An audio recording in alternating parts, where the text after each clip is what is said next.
2 minutos da tarde aquí nos Estados Unidos, 7 horas máis en Vigo, tamén en Madrid, porque temos convidada hoxe que está en Madrid, pero imos xa comezar unha nova emisión en directo do Bar Celeste despois dunha importante vitoria do Celta, 1-0, gol de penalti, de novo os dous protagonistas Borja e Iago Aspas, e o Celta pois está con 32 puntos, leva dentro do que ten que ver cos números, pois uns moi bons números nos últimos 3 partidos. No tocante ao xogo pode xa ser outra cousa, pero diso falaremos neste Bar Celeste con varios convidados, e entre eles están, pois, por suposto, preto do Estadio Balaídos, o cofundador do bar, o meu bo amigo Fernando Rodríguez Estévez. Benvido, Fernando. ¿Qué tal, Antón? Un placer aquí estar hoy un día más, sobre todo después de esta jornada 100% fructífera, o sea, no puedo salir mejor. Ganar un partido y que perdiesen absolutamente todos los equipos implicados en el descenso. Eso sí, como bien dices tú, los detalles del cómo vamos a abordarlos ahora.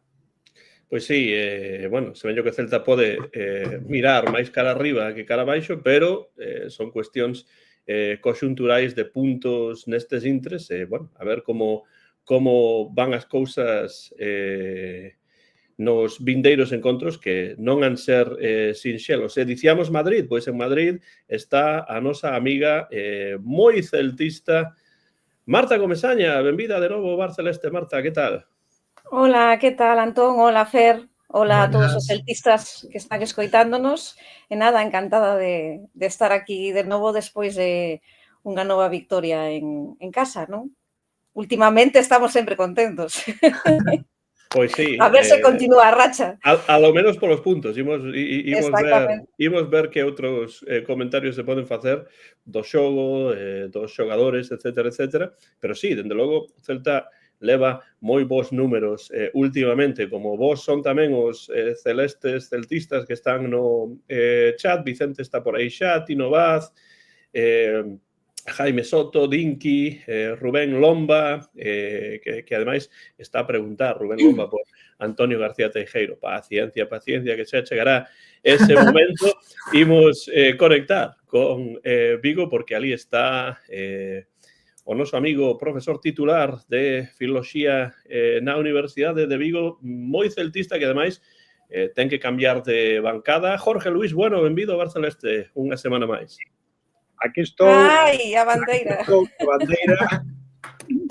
A bandeira que nos deron para festexar ese peche da grada, que a verdade é que tiveron bastante detalle con toda a xente da bancada de gol, tiveron moitos detalles agarimosos con nós. E logo, ao final, pois, bueno, dedicaron aí un momentiño cuns fumos de cores, e os xogadores pois foron tamén para ese lado. Bueno, ben podelo celebrar e festexar cunha victoria, que unha mágoa que o gol pois non fose do noso lado, que foi do outro. Pensei niso, Jorge. Pero, bueno, polo menos o gol foi, estivo aí o resultado, os 3 puntos. Falaremos agora da forma, pero, bueno, contento porque creo que todo o mundo estivo moi feliz de poder pechar como se merece. Pensamos tamén que aquel día que dixeron que era o derradeiro partido en gol, hai 3 ou 4 xornadas, non estaba a cousa como para que fose así. Estivo ben facelo con xeito, con calma, planificalo ben e darlle unha despedida como se merecía, de cara pois a ese nova bancada de gol, que, bueno, cada vez temos máis idea de que se marcador foi un marcador centenario, o novo gol vai ter que ser grada gol e Aspas, porque a este ritmo non queda outra.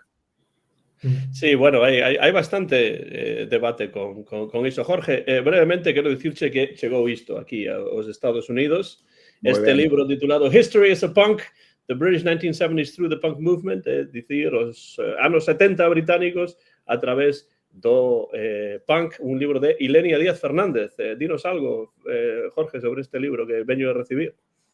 Pois a verdade é que é un libro moi interesante que trata, por xusto iso, como a través da música punk, dos grupos punk, das súas letras e de todo ese movimento cultural que sucedeu neses anos, pois un pode trazar perfectamente un panorama dos problemas sociais, culturais, económicos que conformaron un pouco ao Reino Unido deses anos e as revoltas sociais que sempre están moi vencelladas a música e o que pasa. É un libro dunha nova investigadora, unha persoa que de feito fixo a súa tese de doutoramento hai moi pouco tempo, o ano pasado. Eu quedei moi impresionado con ese contido e a proposta foi casi un encargo, decirle, se non vas facer nada con isto, prepara unha monografía, contalle ao mundo por que o punk é interesante, é un xénero a ter en conta culturalmente, e a verdade é que estamos contentos co traballo. A primeira, por suposto, ela. Pois lembrade que Jorge tamén é o director do Servizo de Publicacións da Universidade de Vigo, que está a publicar libros como este History is a Punk, de Ilenia Díaz Fernández. Moitas gracias por facermo chegar, e temos tamén preto do centro da cidade de Vigo o escritor, poeta, celtista de pro, gañador de moitos premios literarios, o Antonio García Teijeiro, que tamén é meu pai. Benvido, Antonio, despois dunha semana na que non estiveches e houve moitas preguntas por ti. Hola, ¿qué tal? Encantado de estar de novo aquí con vos, ver a Jorge, ver a Marta, que repite, moi ben. Fer, bueno, Fer é unha desgracia como outro calquera, pero vaise levando ben, porque é moi borracha. E nada, que estou moi contento de participar neste, porque no próximo xa non vou participar, porque nin de coña vou ver o Girona Celta. Pero só pola hora que é, non por outra cousa. Non, Marta, non. Definitivamente non vexo máis o Celta fora de casa. Eso xa o teño moi claro. E, bueno, encantadísimo polo resultado do outro día, pero moi decepcionado co fútbol despregado polo Celta durante todo este partido. Ademais, con outra cuestión, a verdade é que ves calquera partido é un aburrimento. Esta liga nosa é francamente mala. Entón temos que estar contentos de que polo menos en Vigo haxa emoción, que é o que máis hai, sobre todo emoción e un tento de bo xogo, e desfrutar deses 3 puntos que nos veñen francamente ben. Non sei para qué, se é para manternos ou para mirar cara arriba, como empeza a decir a xente. Aquí nunca hai termos medios, así que, ben, encantado, feliz por o resultado, pero a verdade preocupado polo xogo que desprega o Celta. Pois, precisamente, se me permites, Antón, sí, simplemente saudar a todos os que me saudan, unha fonda aperta a todos. Pois unha fonda aperta, e imos falar do encontro porque hai xa unha pregunta de Rubén Lomba que é a seguinte. Gustaría empezar por preguntar pola aliñación. Que opinades de que Fran Beltrán fose suplente? El pensa que foi unha barbaridade. Se queredes, comezamos a falar do partido falando da aliñación. Sí. Eu podo dicir que sigo en contra de que cada partido haxa un medio campo diferente, un centro do campo diferente. Sinceramente, estou con Giralde, pero hai cousas que eu non vexo claras, pero el sabe máis que a min, Así que o que podo dicir é que realmente non pode ser que un equipo teña cada partido un medio campo diferente, un centro do campo diferente, que ademais é quen xera o xogo para que realmente haxa posibilidades de chegar adiante. Que é moi triste que sexa Marcos Alonso sempre que teña que subir o balón, porque non hai posibilidades, porque desaparecen. A mí o medio campo do outro día pareceme moi malo no primeiro tempo, e creo que foi unha decepción. Hai dúas cousas, e con isto remato, que para min ten que mellorar Claudio Giraldez, que ademais entendo, e estou con el, que conste que estou con el, pero non pode ser que volva a tirar os primeiros tempos. Outra vez, outro día, casi tira o primeiro tempo. Tirouno prácticamente. Menos mal que non nos meteron ningún gol.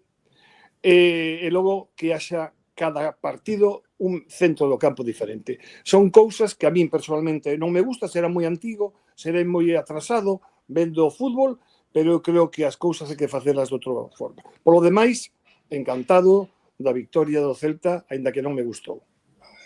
Non me gustou nada o Celta outro día, nada. Eu, verdade, que o que penso O primeiro que pensei é que o mellor, pois, Beltrán tiña algún problema ou algo, porque non me parecía, digamos, lóxico que non aparecera de inicio. Pero estou un pouco a pensar que é moi curioso isto do que falamos sempre, no? Do plan A e o plan B. Todas as recensións e os comentarios que se facían tiñan un pouco que ver con iso, no? Que Giraldez outra vez volveu a non dar coa tecla de inicio do partido, pero é intelixente e capaz de correxir os erros que hai. Pero, claro, é que os erros que hai son os teus, porque faz ese plan de partida que nunca está ben e logo arranxas. Eu estou xa empezando a pensar que realmente ese é o seu procedimento. E que non é que non poña outra cousa, senón que é a súa forma de diseñar un partido de fútbol. Que non entendo por qué, pero é que non pode ser de outra forma, porque se sempre cometemos o mismo erro, ou a mesma, digamos, non erro, forma de plantexar o inicio do partido, a min sorprendeme moito cando parecía que aí xa tiña unha dupla de centrais que lle funcionaban ben, de repente, pois, non continuou con ela e cambiamos en cada partido, pero o resto igual, quero dicir, porque a delanteira tamén muda, a xente que pon por los lados tamén muda, entonces, bueno, non sei por que ese é o seu sistema. E aínda se fose algo que tivese pois, un mellor rendemento en resultados, en puntos, podería entendelo. Eu sempre pois, acepto calquera sistema sempre que o sistema funcione.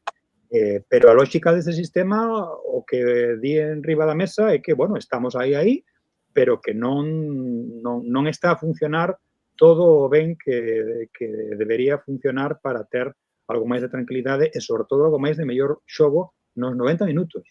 Non máis aló de 20 que podan estar ben ou así, non? E iso falando da casa, que xa fora, pois é outro cantar, como todos sabemos, non? Pero, bueno, eu non entendo moi ben esa idea de ese sistema de movimentos permanentes e de arranxar cousas que ti mismo plantexas na primeira parte, non? Marta, Fernando, comentarios sobre isto ou calquera outra cousa do partido?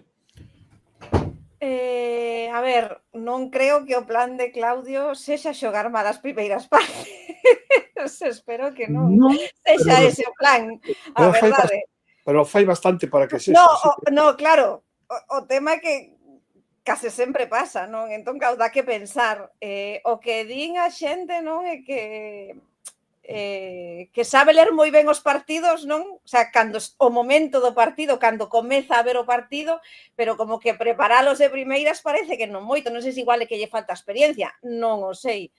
Pero sí que é verdade que nos primeiros tempos pois non estamos entrando ben en case ningún partido. O partido así que lembro que comenzamos ben e aguantamos ben todo o partido, creo que foi o da Real Sociedade. Me parece que foi o único que controlamos o partido bastante ben dende o inicio. Pero máis aló sí que é verdade que sempre se cometen moitos erros cando fai os cambios na segunda metade, cando o Celta comeza como a mellorar, non? Respecto a alineacións, o que sí se sabe que iso é unha cousa del de sempre, porque no Fortuna xa o facía, o de trocar as alineacións todos os domingos. Entón, leva 25. Claro, leva 25 alineacións por 25 xornadas. E 32 puntos. Non, entón, claro, é o que a dicir agora. Xa empezamos. Claro, es que... No, xa empezamos, no. Tú das un dato e yo doy outro, Antonio. Claro. A ver, non, é verdade o que din Fer, eso é inapelable. Eso é unha simplificación, tío. Estamos analizando. Yo tamén. Estamos analizando. Sí. No simplifiques. Estamos analizando. Si te vale solo porque el resultado va ahí, no. Perfecto. A mí no me vale. No me vale. Bueno, no vale. Sigue, Marta. Porque a mellor teríamos 40 puntos de outra maneira. O sea que non me vale con eso. Bueno. Marta, e despois Fernando. Non, nada, o último que ia dicir é o tema de Fran. Sí que é verdade que se notou que non estaba, non, de inicio, pero bueno, eu o podo chegar a entender se o fai por rotar, o sea, por xeito de non quero machacar sempre os mesmos e para que teñan as pernas frescas de cara a que todos aguanten máis ou menos ben de cara a final de temporada, os 38 partidos. O que acontece que sí que é verdade que se notou moito a súa falta no outro día. Fernando? A ver, a mí me sorprendió de entrada. Yo, pues por un momento también pensaba, como Jorge, que le había pasado algo a Beltrán, ¿no? Y luego, hablando del medio del campo, Ilais Moriba no está al nivel que llegó a estar hace unas semanas. Ilais Moriba ha bajado su nivel. Entonces, claro, unes una cosa con la otra y el resultado es un medio del campo más flojo, ¿no? Y en cuanto al partido, es verdad que al Celta le cuesta al principio entrar en el partido, le cuesta atacar a los Osasuna, también porque, como bien dijo un oyente ahora en el chat, el rival también juega.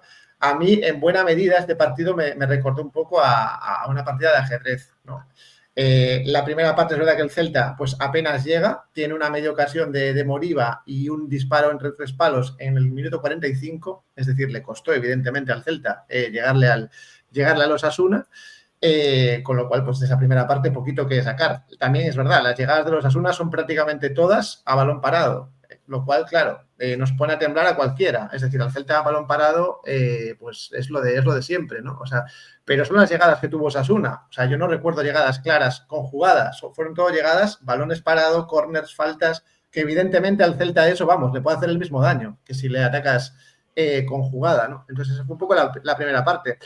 En la segunda parte es verdad que el Celta un poco pues cambia, especialmente cuando entra Yago Aspas. Una vez más, Yago Aspas cambia el partido pues casi radicalmente. Nos faltan 20 minutos. Nos faltan 20 minutos.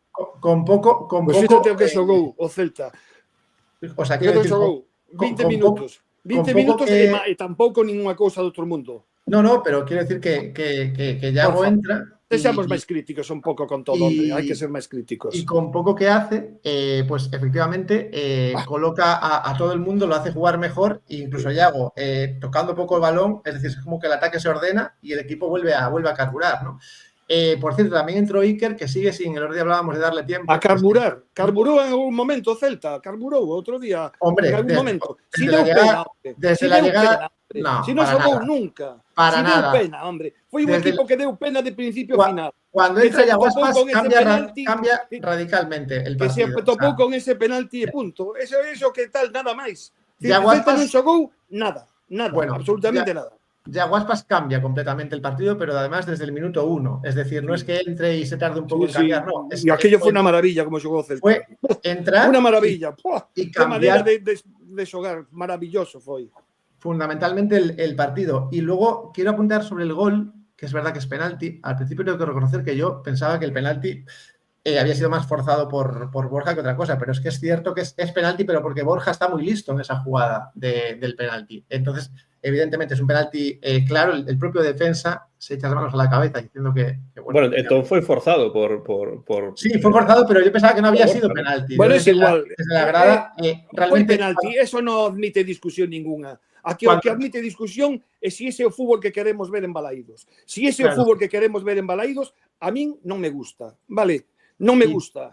E punto. E xa está. E así leva o Celta xogando a golpes, nada máis. Nin xogou ben co Betis, nin xogou ben co Osasuna, non xogou ben co Atlético de Bilbao. Non me gusta o fútbol do Celta en Balaídos, sinceramente. Ao que sí, recoñezo que os demais equipos son máis frouxos, véñense un pouco atrás, pero evidentemente o Celta non leva nunca o timón do partido, é incapaz cada día máis de levar o timón do partido. En ningún momento foi auténticamente un partido de fútbol. Foi como o 90%, 93% dos equipos, dos partidos que se ven na Liga. Solo dos cositas máis. Non remataras aínda. No, quero engadir un par de cousas máis. Fútbol penoso, lamentable e vergonzoso, así de claro. A ver, dos cositas más. Primero, que la nueva forma de tirar los penaltis de Yago Aspas es muchísimo más productiva que la que estaba teniendo hasta ahora. Es decir, Yago ha añadido la semiparadiña a sus penaltis, me parece, me parece muy, muy efectivo. O sea, me parece muchísimo más garantista de gol esa forma de tirar el penalti que la forma en la que estaba tirando los penaltis hasta ahora. O sea, me parece que se ha reinventado tirando penaltis y eso al final nos puede dar muchos más puntos. Muchos Por terminar, muchos y puntos. Un poco contestando, Antonio, a lo que acabas de decir, yo creo que el que espere un Celta atacando desde el minuto 1 con 4.000 ocasiones... No, con sentido común. Se puede bajar del giralcóptero, pero ahora mismo. Pues esperemos al minuto 70. Esperemos al minuto 70 para tomar a iniciativa do fútbol. Anda, está ben. Bueno, estamos mal acostumbrados, Antonio. Estamos falando dun equipo dun equipo que presume de levar a iniciativa e de facer un fútbol diferente e estamos contentándonos con gañar un 0 de penalti casi sin tirar a gol. Venga, non me veñades con historias, hombre. Pero eso no será, no me creo nada de no será eso. mérito de los Asuna, Antonio. No será mérito de los Asuna también eso. No le das ningún mérito a los Asuna. Que si lle dou mérito a Osasuna, por suposto, porque é un equipo ben traballado, maravillosamente traballado. Pero correcto, sí, claro, estoy de acuerdo. Claro que sí, pues maravilloso por traballado eso, que saben o que queren. E os xogadores do Celta outro día os xogadores do Celta non sabían por onde andaban, chegaban tarde a todo, andaban perdidos polo campo, non había fortaleza ninguna, non iban ao choque, sempre perdían. Era un desastre, no daban 2 pases seguidos. No me veñas con historias. ¿Y tú no crees que parte pero de eso eso puede es porque... pasar durante 20 minutos, pero no durante 75? Y eso no será porque claro. los Asuna, como bien dices, está bien trabajado. ¿No será por eso? No, pues tú lo que tienes que buscar es la fórmula de acabar con él, porque en ningún momento Celta fue superior a Osasuna. Ti decías que non tiveron ocasións, é certo, pero cada vez que se acercaban por ali, daban máis sensación de perigo que o Celta. Como cualquier equipo rival. Como que equipo rival. Cualquier equipo rival. A opinión de Antonio sobre o xogo do Celta neste partido queda clara. Quero saber como valorades, Jorge e Marta, bueno, a de Fer tamén queda bastante clara. Jorge e Marta, como valorades vos o xogo do Celta, máis aló dos 3 puntos que son importantes, porque o que eu penso... É dos 32. Correcto. É dos 32, efectivamente, é dos 32. Porque o fútbol e os puntos non sempre van da man. Porque para min o mellor deste partido, ademais de Borja, foron os 3 puntos. Jorge, Marta, non hubo máis. Como valorades o xogo do Celta? Eu penso que, bueno, como xa comentamos, a primeira parte foi bastante mala. Realmente aí non temos moito que dicir. Pero sí que estou un pouco de acordo con o que di Fer, de que é verdade que cando Iago Aspas entra, pois serviu de revulsivo para ver diferentes cousas, pero antes da entrada de Iago Aspas, é verdade que no comenzo da segunda parte, eu, por exemplo, lembro que pasou un pouco algo parecido ao do Betis. Non é que o Osasuna neste caso tirara para atrás, pero sí creo que saiu con unha marcha menos. O Celta saiu un chisquiño mellor.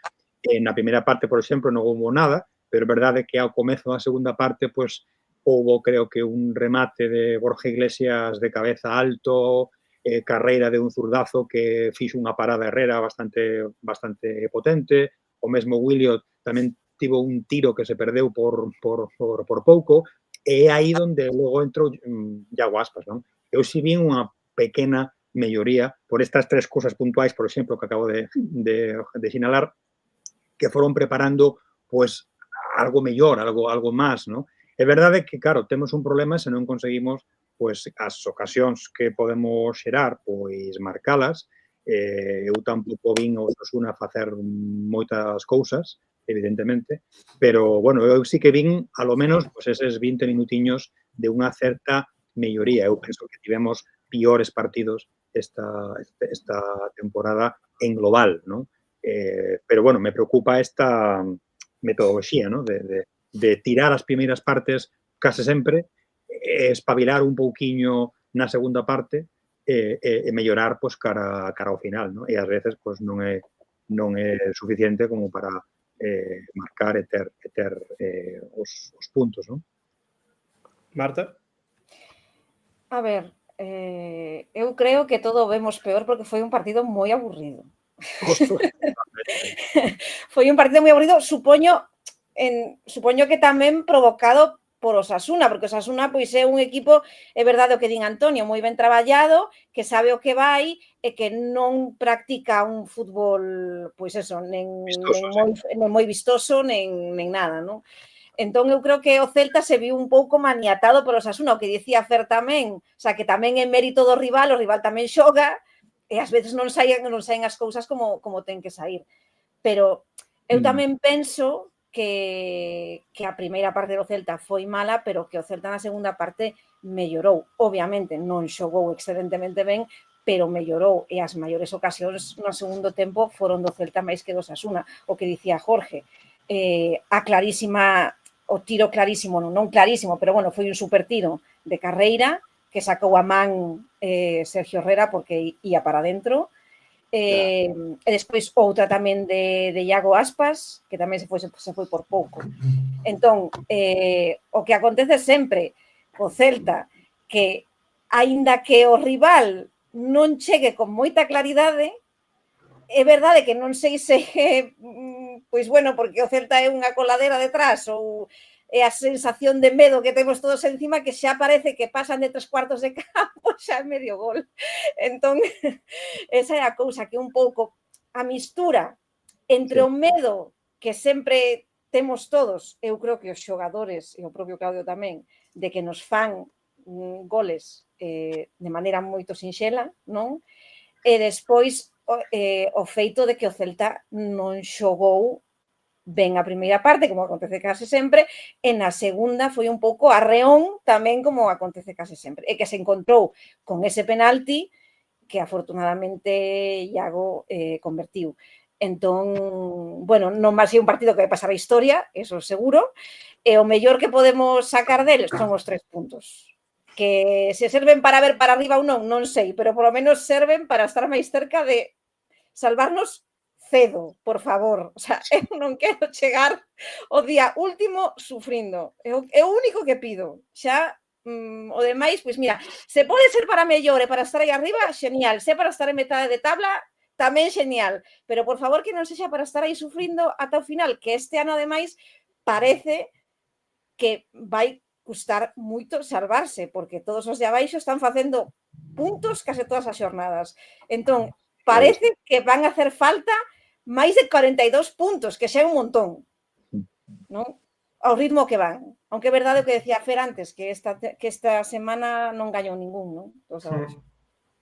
É verdade tamén unha cousa que decía antes Antonio, que no tema dos balóns divididos, por exemplo, e de ir ao choque, aí temos claramente un problema, porque nin en este partido nin noutros somos capaces de gañar eses duelos, ¿no? Eses balóns que quedan soltos. Pero iso pasa sempre. O sea, sempre.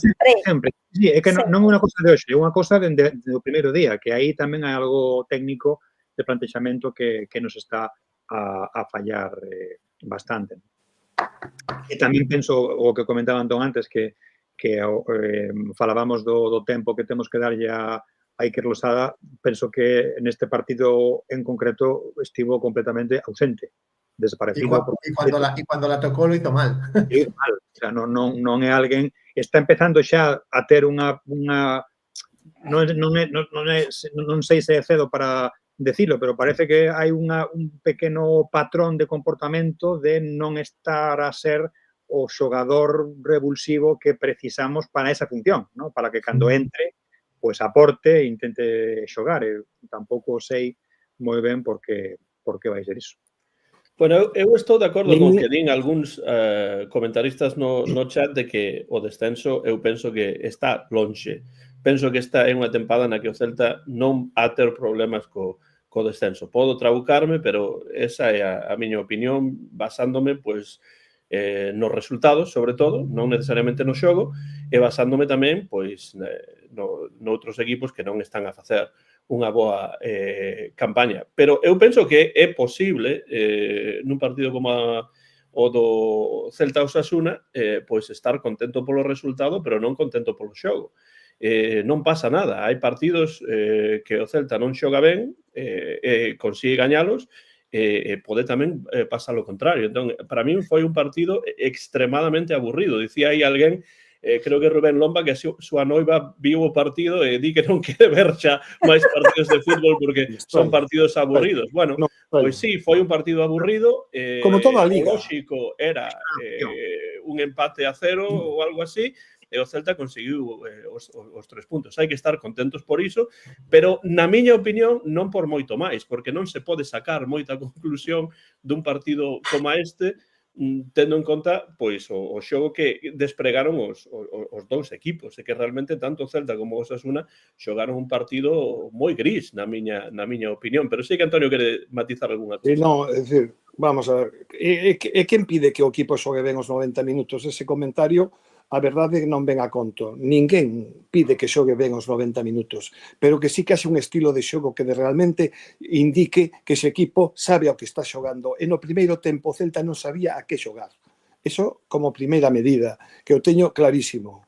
E por iso non fago de menos a Claudio Giraldez ni a ninguén. Pero vamos a ver, si queremos enfocar en función de que temos 32 puntos ou que gañamos 3 puntos, non fagamos ningún tipo de bar celeste, porque non compensa. Gañamos un 0, e que se trataba 3 puntos, pois todos contentos. Tenemos 32, pois maravilloso, xa non temos nada máis que falar. Si non imos falar do que aconteceu no campo ou como nos gustaría que fosen as cousas, pois entón para iso mellor non falamos nada e dicimos, gañamos un 0, 3 puntos, maravilloso, acabou o bar. Como sempre, de sempre a la Celta, e acabou a historia.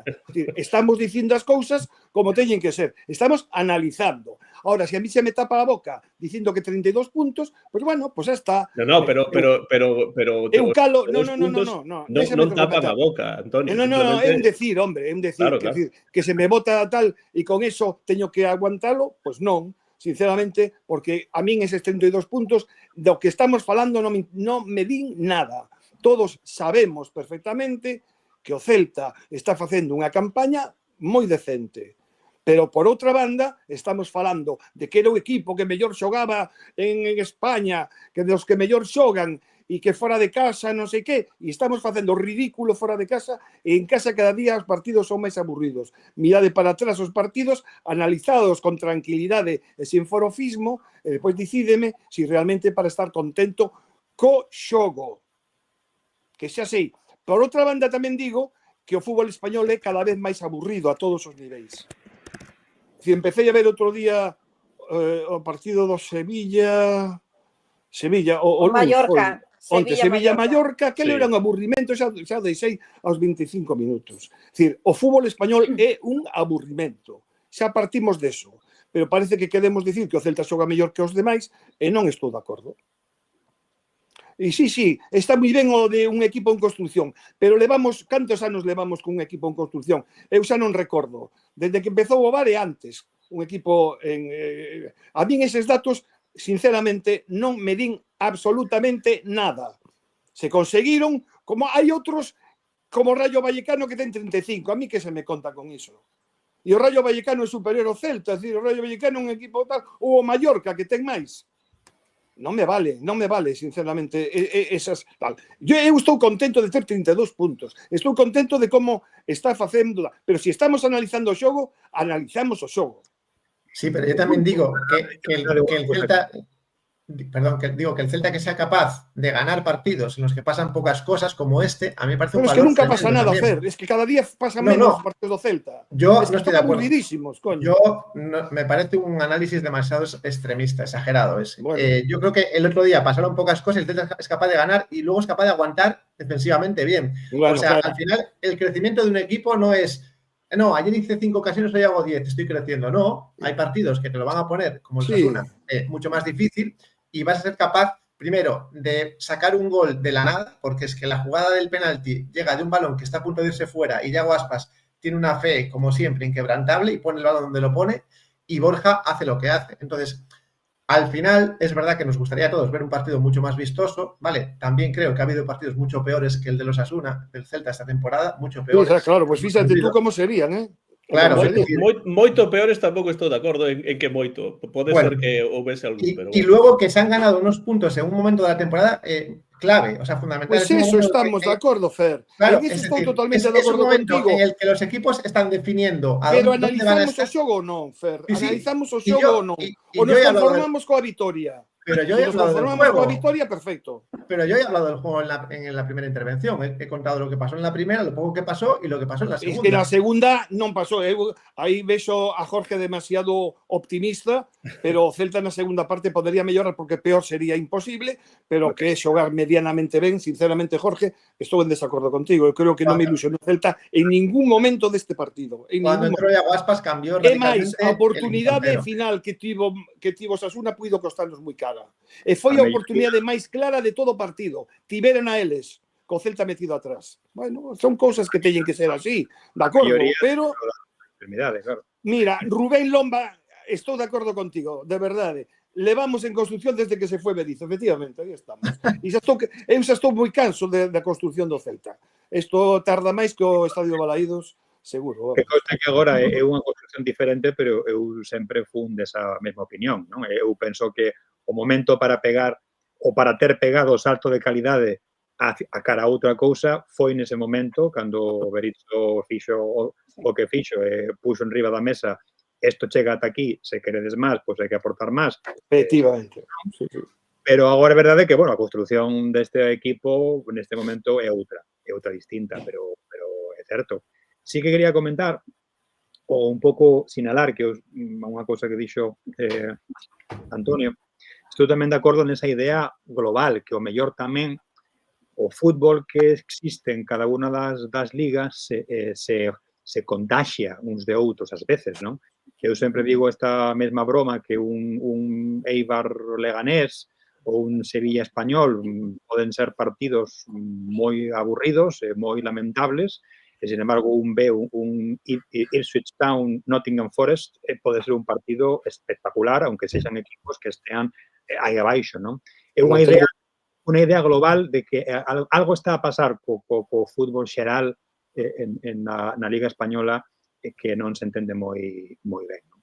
Pero sí, é verdade que, bueno, dentro do pouco xogo que tivemos na primeira parte, do nulo xogo que hubo na primeira parte, a min eses momentos con esas 3 xogadas concretas que sinalei pouco antes da entrada de Iago Aspas, sí que me gustaron un pouquiño máis dentro do que é esa mellora dun xogo malo en xeral.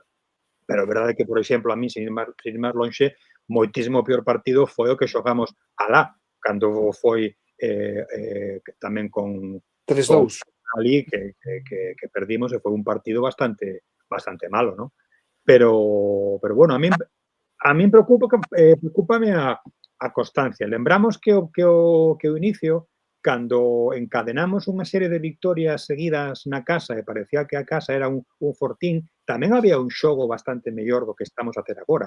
Entón, eu tampouco entendo moi ben o descenso dese xogo. É verdade que houve xente que xa non está, pero xente que tampouco aportaba gran cosa a aquel xogo que se facía, non? Entón, esta idea de non dou coa tecla ata que estou no minuto 50, 55, 60, a mí me preocúpame como tendencia, como patrón que estamos a ver sistemáticamente, non? E decía alguén tamén por aí que o tema de perder os balóns é porque os xogadores son máis potentes, máis grandes e máis físicos que nós, pero, coño, non son sempre todos os equipos máis grandes que nós, que isto non é como cando vas xugar cuns alevíns de primeiro ano e xogas con segundo ano e tes, claro, rapaces de 12 con rapaces de 15 e aí ves diferencia. Eu non penso que, coa excepción de algún equipo onde si ves que os xogadores son un pouco máis, digamos, voluminosos, non me parece que sexa ese sempre o problema, que sexan xogadores máis físicos que nós. O mellor un tema tamén de construcción física, de que hai xente que está moi ben físicamente, pero outra que non está ben físicamente, non? Entón, non sei. Son cousas que penso que se poden sinalar dentro desa idea que temos todos de querer que o Celta vaya para adiante e de apostar por este proxecto que está facendo Giraldez, pero penso que tampouco flaco favor facemos os comentarios se non falamos das cousas que poden ir mellor. Evidentemente, temos que sinalalo e comentalo, non? É verdade que levamos encadenados un montón de partidos fora e na casa onde hai momentos moi longos dun partido de 90 minutos onde estamos aburridos a morir. Eso é un pouco malo de cara á mellora do xogo. Mentira nada, Ese que di aí, este ano hai un equipo de canteiráns en construcción de verdade. Vamos, hai un proxecto máis, como hubo antes cando foron os que voltaron, como foi antes non sei que, hai moitos equipos en construcción. Mentira non. Ti respeta un pouco o que estamos dicindo. Aquí non se din mentiras. Son apreciacións. E para min a construcción ven dende a época de Berizzo. Estamos en construcción sempre por unha cousa ou por outra. Non ten que ser un equipo en construcción porque sexen xogadores canteiráns. Hubo outros momentos de construcción con outros xogadores e non saiu nada ben. O sea que de mentira, nada. Respeta un pouquiño con ese comentario, porque de mentira aquí non se di absolutamente nada. Son opinións. Aprende a respetar. Bueno, Penso que, como falamos tamén máis veces, a pedra de toque boa vai estar de cara á planificación do ano que ven. ¿No? Esta directiva nova está este ano, hai un proxecto que parece que está en riba da mesa. Eu penso que a pedra de toque importante é ver a planificación da tempada que ven, ¿no? Que xa o falamos varias veces, se fai a tempo, se teñen revisados os postos que son importantes, que son precisos, se non esperamos ata semana antes de empezar a Liga para ter fichajes e reforzos, se fan as cousas un poquinho mellor. Eu, ata que cheguemos a ese momento, pois vou dar ese pequeno voto de confianza a ver que pasa, non? Pero creo que ese é a pedra de toque, porque se empezamos en setembro ou en agosto co mesmo de sempre, pois é complexo creer en máis construccións. Non? Claro, pero, Jorge, cantas veces escoitamos eso de en construcción? Dende a época de Berizzo. Estou de acordo. O que pasa que agora, como non está Mourinho padre, penso que era o problema que había, porque se chega hasta el Marián con Berizzo, penso que a cousa tivera sido moi distinta. Pois ao mellor sí. Claro, aí había un momento de decir, chegamos a semifinais da UEFA League desplegando un xogo fantástico con unhas cousas moi boas. Aquela foi unha oportunidade perdida, unha mágoa, porque eu sempre dixen que se tivéramos pasado esa semifinal era unha cosa que se podía gañar perfectamente, porque o Ajax era un equipiño que o United levou por riba e o Celta estaba moito mellor de nivel que o Ajax aquel ano. En ese momento era momento de apostar por o futuro, pero todos sabemos que Carlos Mourinho apostaba por outras cousas, e non polo fútbol, nin por unir fútbol con outras cousas, non?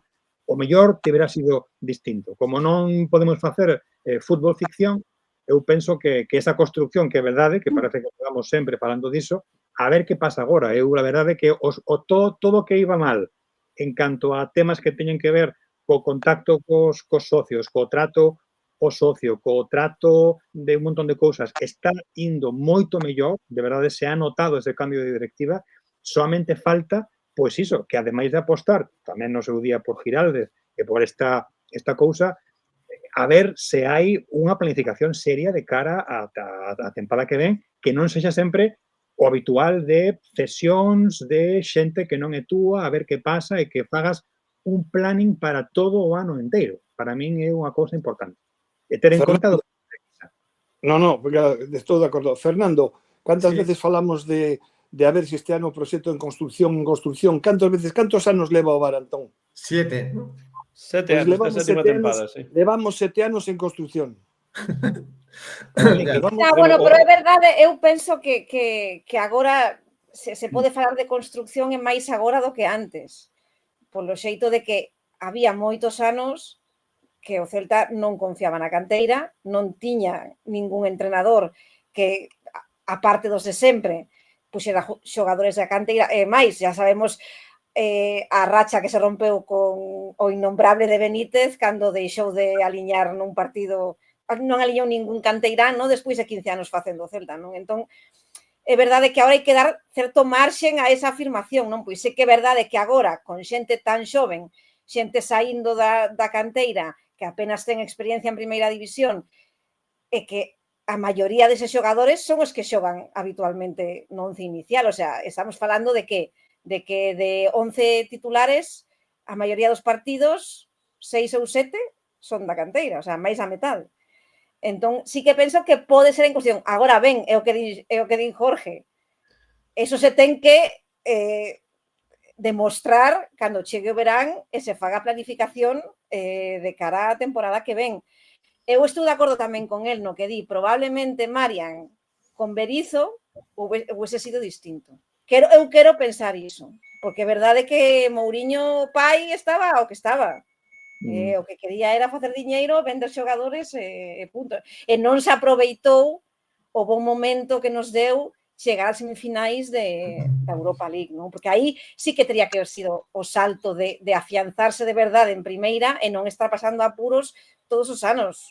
É o que non pode ser, é que eu non pido que xoguemos Champions, pero non sei, polo menos non chegar a xornada 37 aquí todos os anos, que é o único que se pide, non? E o que veña aí despois a mellorar, pois genial. E se xoga ben, pois mellor ainda. Mellor ainda, claro. Eu estou de acordo con Marta, pero tamén che digo, Marta, que facer un equipo en construción non é só porque teñamos canteiráns.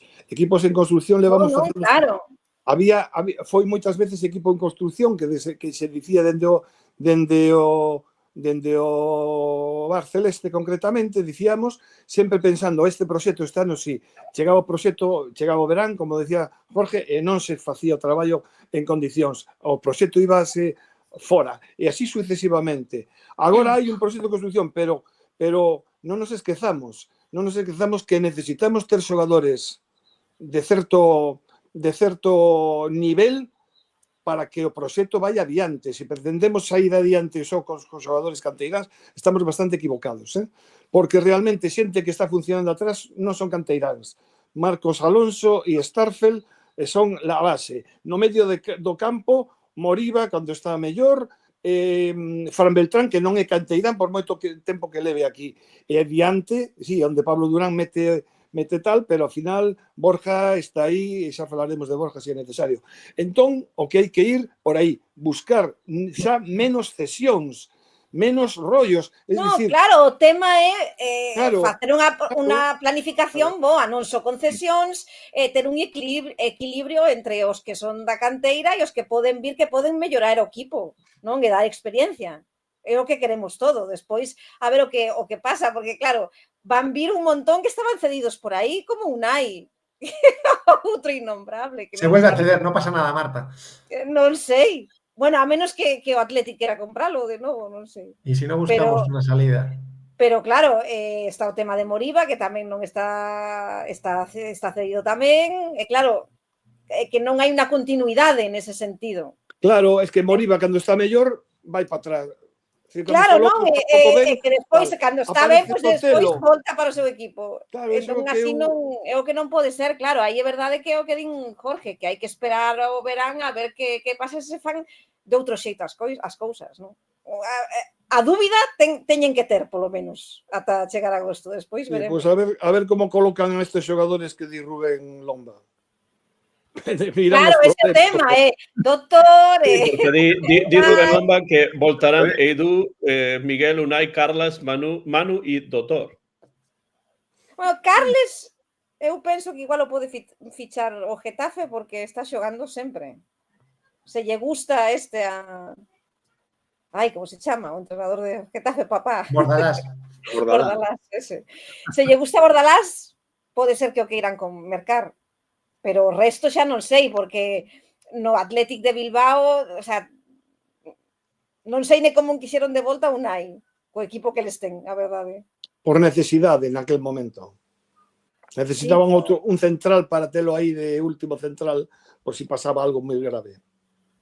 Claro, pero tamén eso parece que é unha constante en todos os equipos tamén, non? Que parece que salvo as excepcións dos 2, 3 que todos temos en mente, o 90% dos equipos da Liga Española están facendo as cousas máis ben por necesidade e non por planificación, porque ao final os presupostos de cada equipo son os que son e con algunha excepción é moi complexo facer o que queres, non? Pero si é verdade que nós deberíamos de estar non nas ligas nas que está sempre pendente ata o último momento de se vais baixar ou non, senón deberíamos ser un equipo con solvencia e ben establecido na metade da táboa. Asentado na primeira división. Asentado na primeira división, como os anos que levamos. Quero dicir, dende o último ascenso, temos sempre a sensación de que pode ser a temporada do descenso. E nunca temos a sensación de pode ser a temporada de xogar Europa. Que non é por iso, senón porque non estamos, eso, como equipo asentado por... Problema de mentalización, Jorge. O problema de mentalización é porque non se fixeron ben as cousas nos últimos tempos, non? Entón nos falta iso, quizáis un xogador o dous que nos podan dar ese punto de equilibrio do que fala sempre de compenetración coa xente que hai. Non pedimos agora fichar aquí cracks de no, nadie pide eso, no. Ninguén pide iso, pero ter xogadores que poden dar un mellor rendimento e que aporten o que temos na casa, que temos sorte de ter bo. É verdade que alguén decía que o equipo que Giraldez chegou como chegou e non polo proxecto, ben, pode ser, pero unha vez que está e quen de amosar que pode haber un proxecto, pois hai que apoiar ese proxecto e apoialo con reforzos. Con reforzos, non está xogando co Celta Fortuna, está xogando co primeiro equipo que ten que estar asentados en primeira división e ter pois, un reforzo, dúas posicións nas que poda xogar e que sexan indiscutibles para o equipo, non? E que para min iso o máis importante é que haxa un proxecto que inclúa a canteira, pero que inclúa a canteira con cabeza e sabendo o que se está a facer. Eu non dubido que iso se pode facer.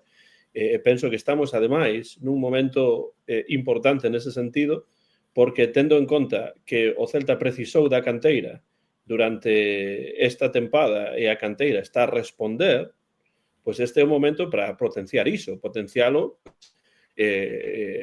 dando lugar aos xogadores da canteira no primeiro equipo, pero tamén no verán agardo que fichando xogadores que poidan mellorar o equipo e poidan mellorar tamén o traballo deses xogadores canteiráns. Penso que iso é algo moi importante, non? Se falamos do futuro do Celta, porque eu falo do futuro do Celta pensando, como algúns dos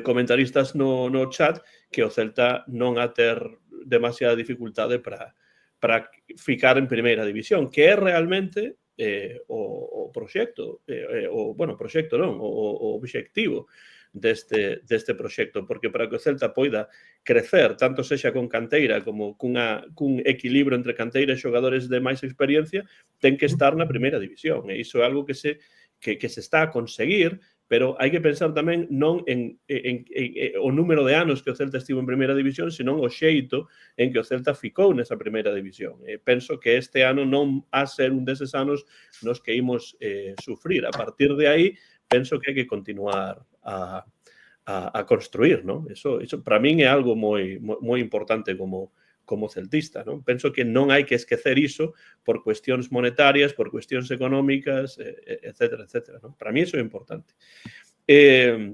Non sei se tedes algún comentario máis sobre o encontro, e despois dese comentario pasamos a falar pois dos mellores xogadores para ir chegando cara ao remate do programa. Fernando, creo que quere engadir algo.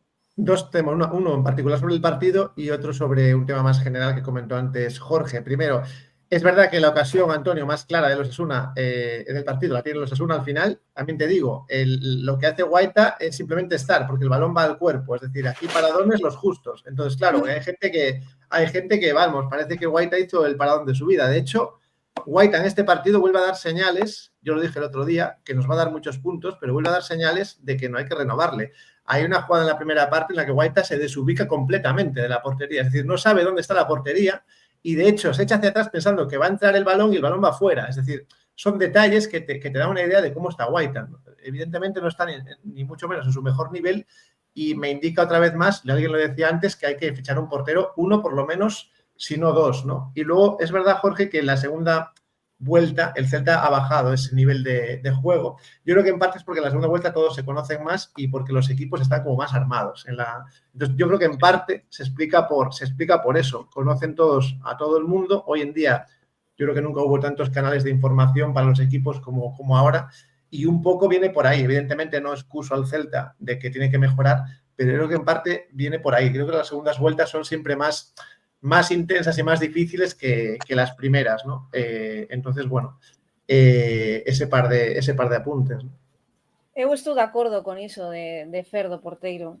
Non sei que lle pasa, pero non está seguro e penso que non lle está dando seguridade o resto de compañeiros. Teño que dicir que eu tamén nunca fun moito fan de Guaita, vale?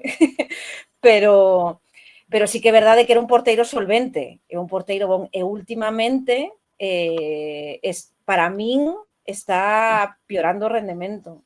Non sei se pola lesión que veña arrastrando a lesión do ombreiro, non? Ou que, se por aí ou por qué, ou porque se retroalimentan el e a defensa, non? Nas súas inseguridades, pero sí, eu penso que un dos obxectivos claros do Celta no verán é atopar un bo porteiro, porque nótase moito cando un equipo ten un porteiro realmente bo.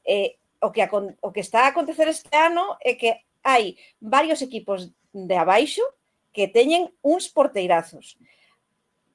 Non sei se o porteiro, por exemplo, do Español, que aparte é super xoven, é un porteirazo total. O porteiro, bueno, o porteiro do Osasuna que xa é bueno, xa ten moita experiencia, ¿no? Como Sergio Herrera, pero que hai varios equipos aí abaixo, tamén o do Leganés é un bo porteiro, que teñen uns porteiros que lle dan moitos puntos. Eu penso que o Celta agora mesmo non ten un porteiro de ese nivel. Entón, nos equipos pequenos é importante ter un porteiro que che dé puntos, non? Ao final. E penso que agora mesmo Guaita non está nin moito menos o nivel que estaba no ano pasado. Pois, xa que falades de Guaita, que é un dos xogadores, pois imos falar de xogadores en particular que vos gustaron neste partido bueno, para iso temos, por suposto, os convidados que aquí están, pero entra tamén Susi, que estaba a agardar para a lo menos participar nesta parte final. Hola a todos. Hola. Dúas mulleres no bar ao mesmo tempo. Estaba a pensar o mesmo, duplicamos o número de mulleres no por primeira vez, creo. Por primeira vez. Bueno, por primeira vez nun directo, porque nalgúna grabación sí que houbo, e ademais non só Susi e Marta, senón tamén Violeta, que estaba por aí por detrás tamén. Pois aí está Susi, benvida a esta parte final do programa na que daremos as puntuacións, falaremos brevemente do vindeiro partido que é fronte ao Girona. Bueno, grazas por estar aí, Susi, que estabas aí a agardar un tempo xa para entrar.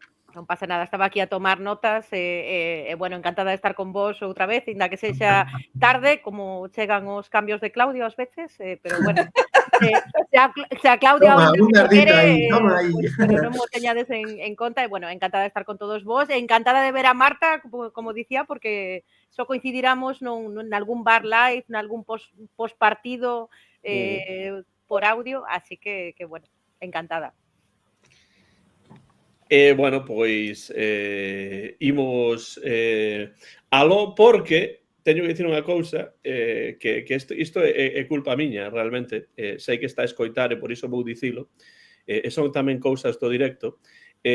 Non temos moito diñeiro, porque todo o mundo sabe que cando un é profesor nunha universidade, tal, pois moito diñeiro non gaña. Entón, utilizamos para os directos a plataforma StreamYard, pero a versión gratis, que só permite ter a 6 convidados ao mesmo tempo. E sei que nun lugar escuro do norte de Suecia está a agardar para entrar o noso amigo Joaquín, que antes era bambista e agora é duranista, pero non podo metelo no programa en directo por esa razón, porque só permite 6 contertulios ao mesmo tempo. Entón, Síntome mal agora por entrar en... No. Joaquín, perdoa. Joaquín, o sentimos moito. No.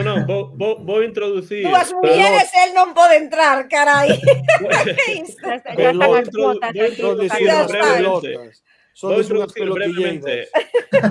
Vou introducir brevemente a Joaquín, pero para iso teño que sair eu, así que entre Joaquín a lo menos para saudar unha cousa que sei que quería dicir sobre Beltrán, e despois pois volto a entrar eu e rematamos dese xeito o programa. Aquí está. Agora eu son o presentador agora. Bueno, isto é histórica no Barceleste. Moitas grazas, Antón, moitas grazas. Non, a verdade é que estiven esperando ali, porque estiven traballando. Que tal? Como estades todos? Un placer. Hola, estiven esperando porque estiven currando e ainda teño que facer algunhas cousas, pero bueno, rapidamente, que Antón ten que volver que está a súa casa. Bueno, estive escoitando o programa.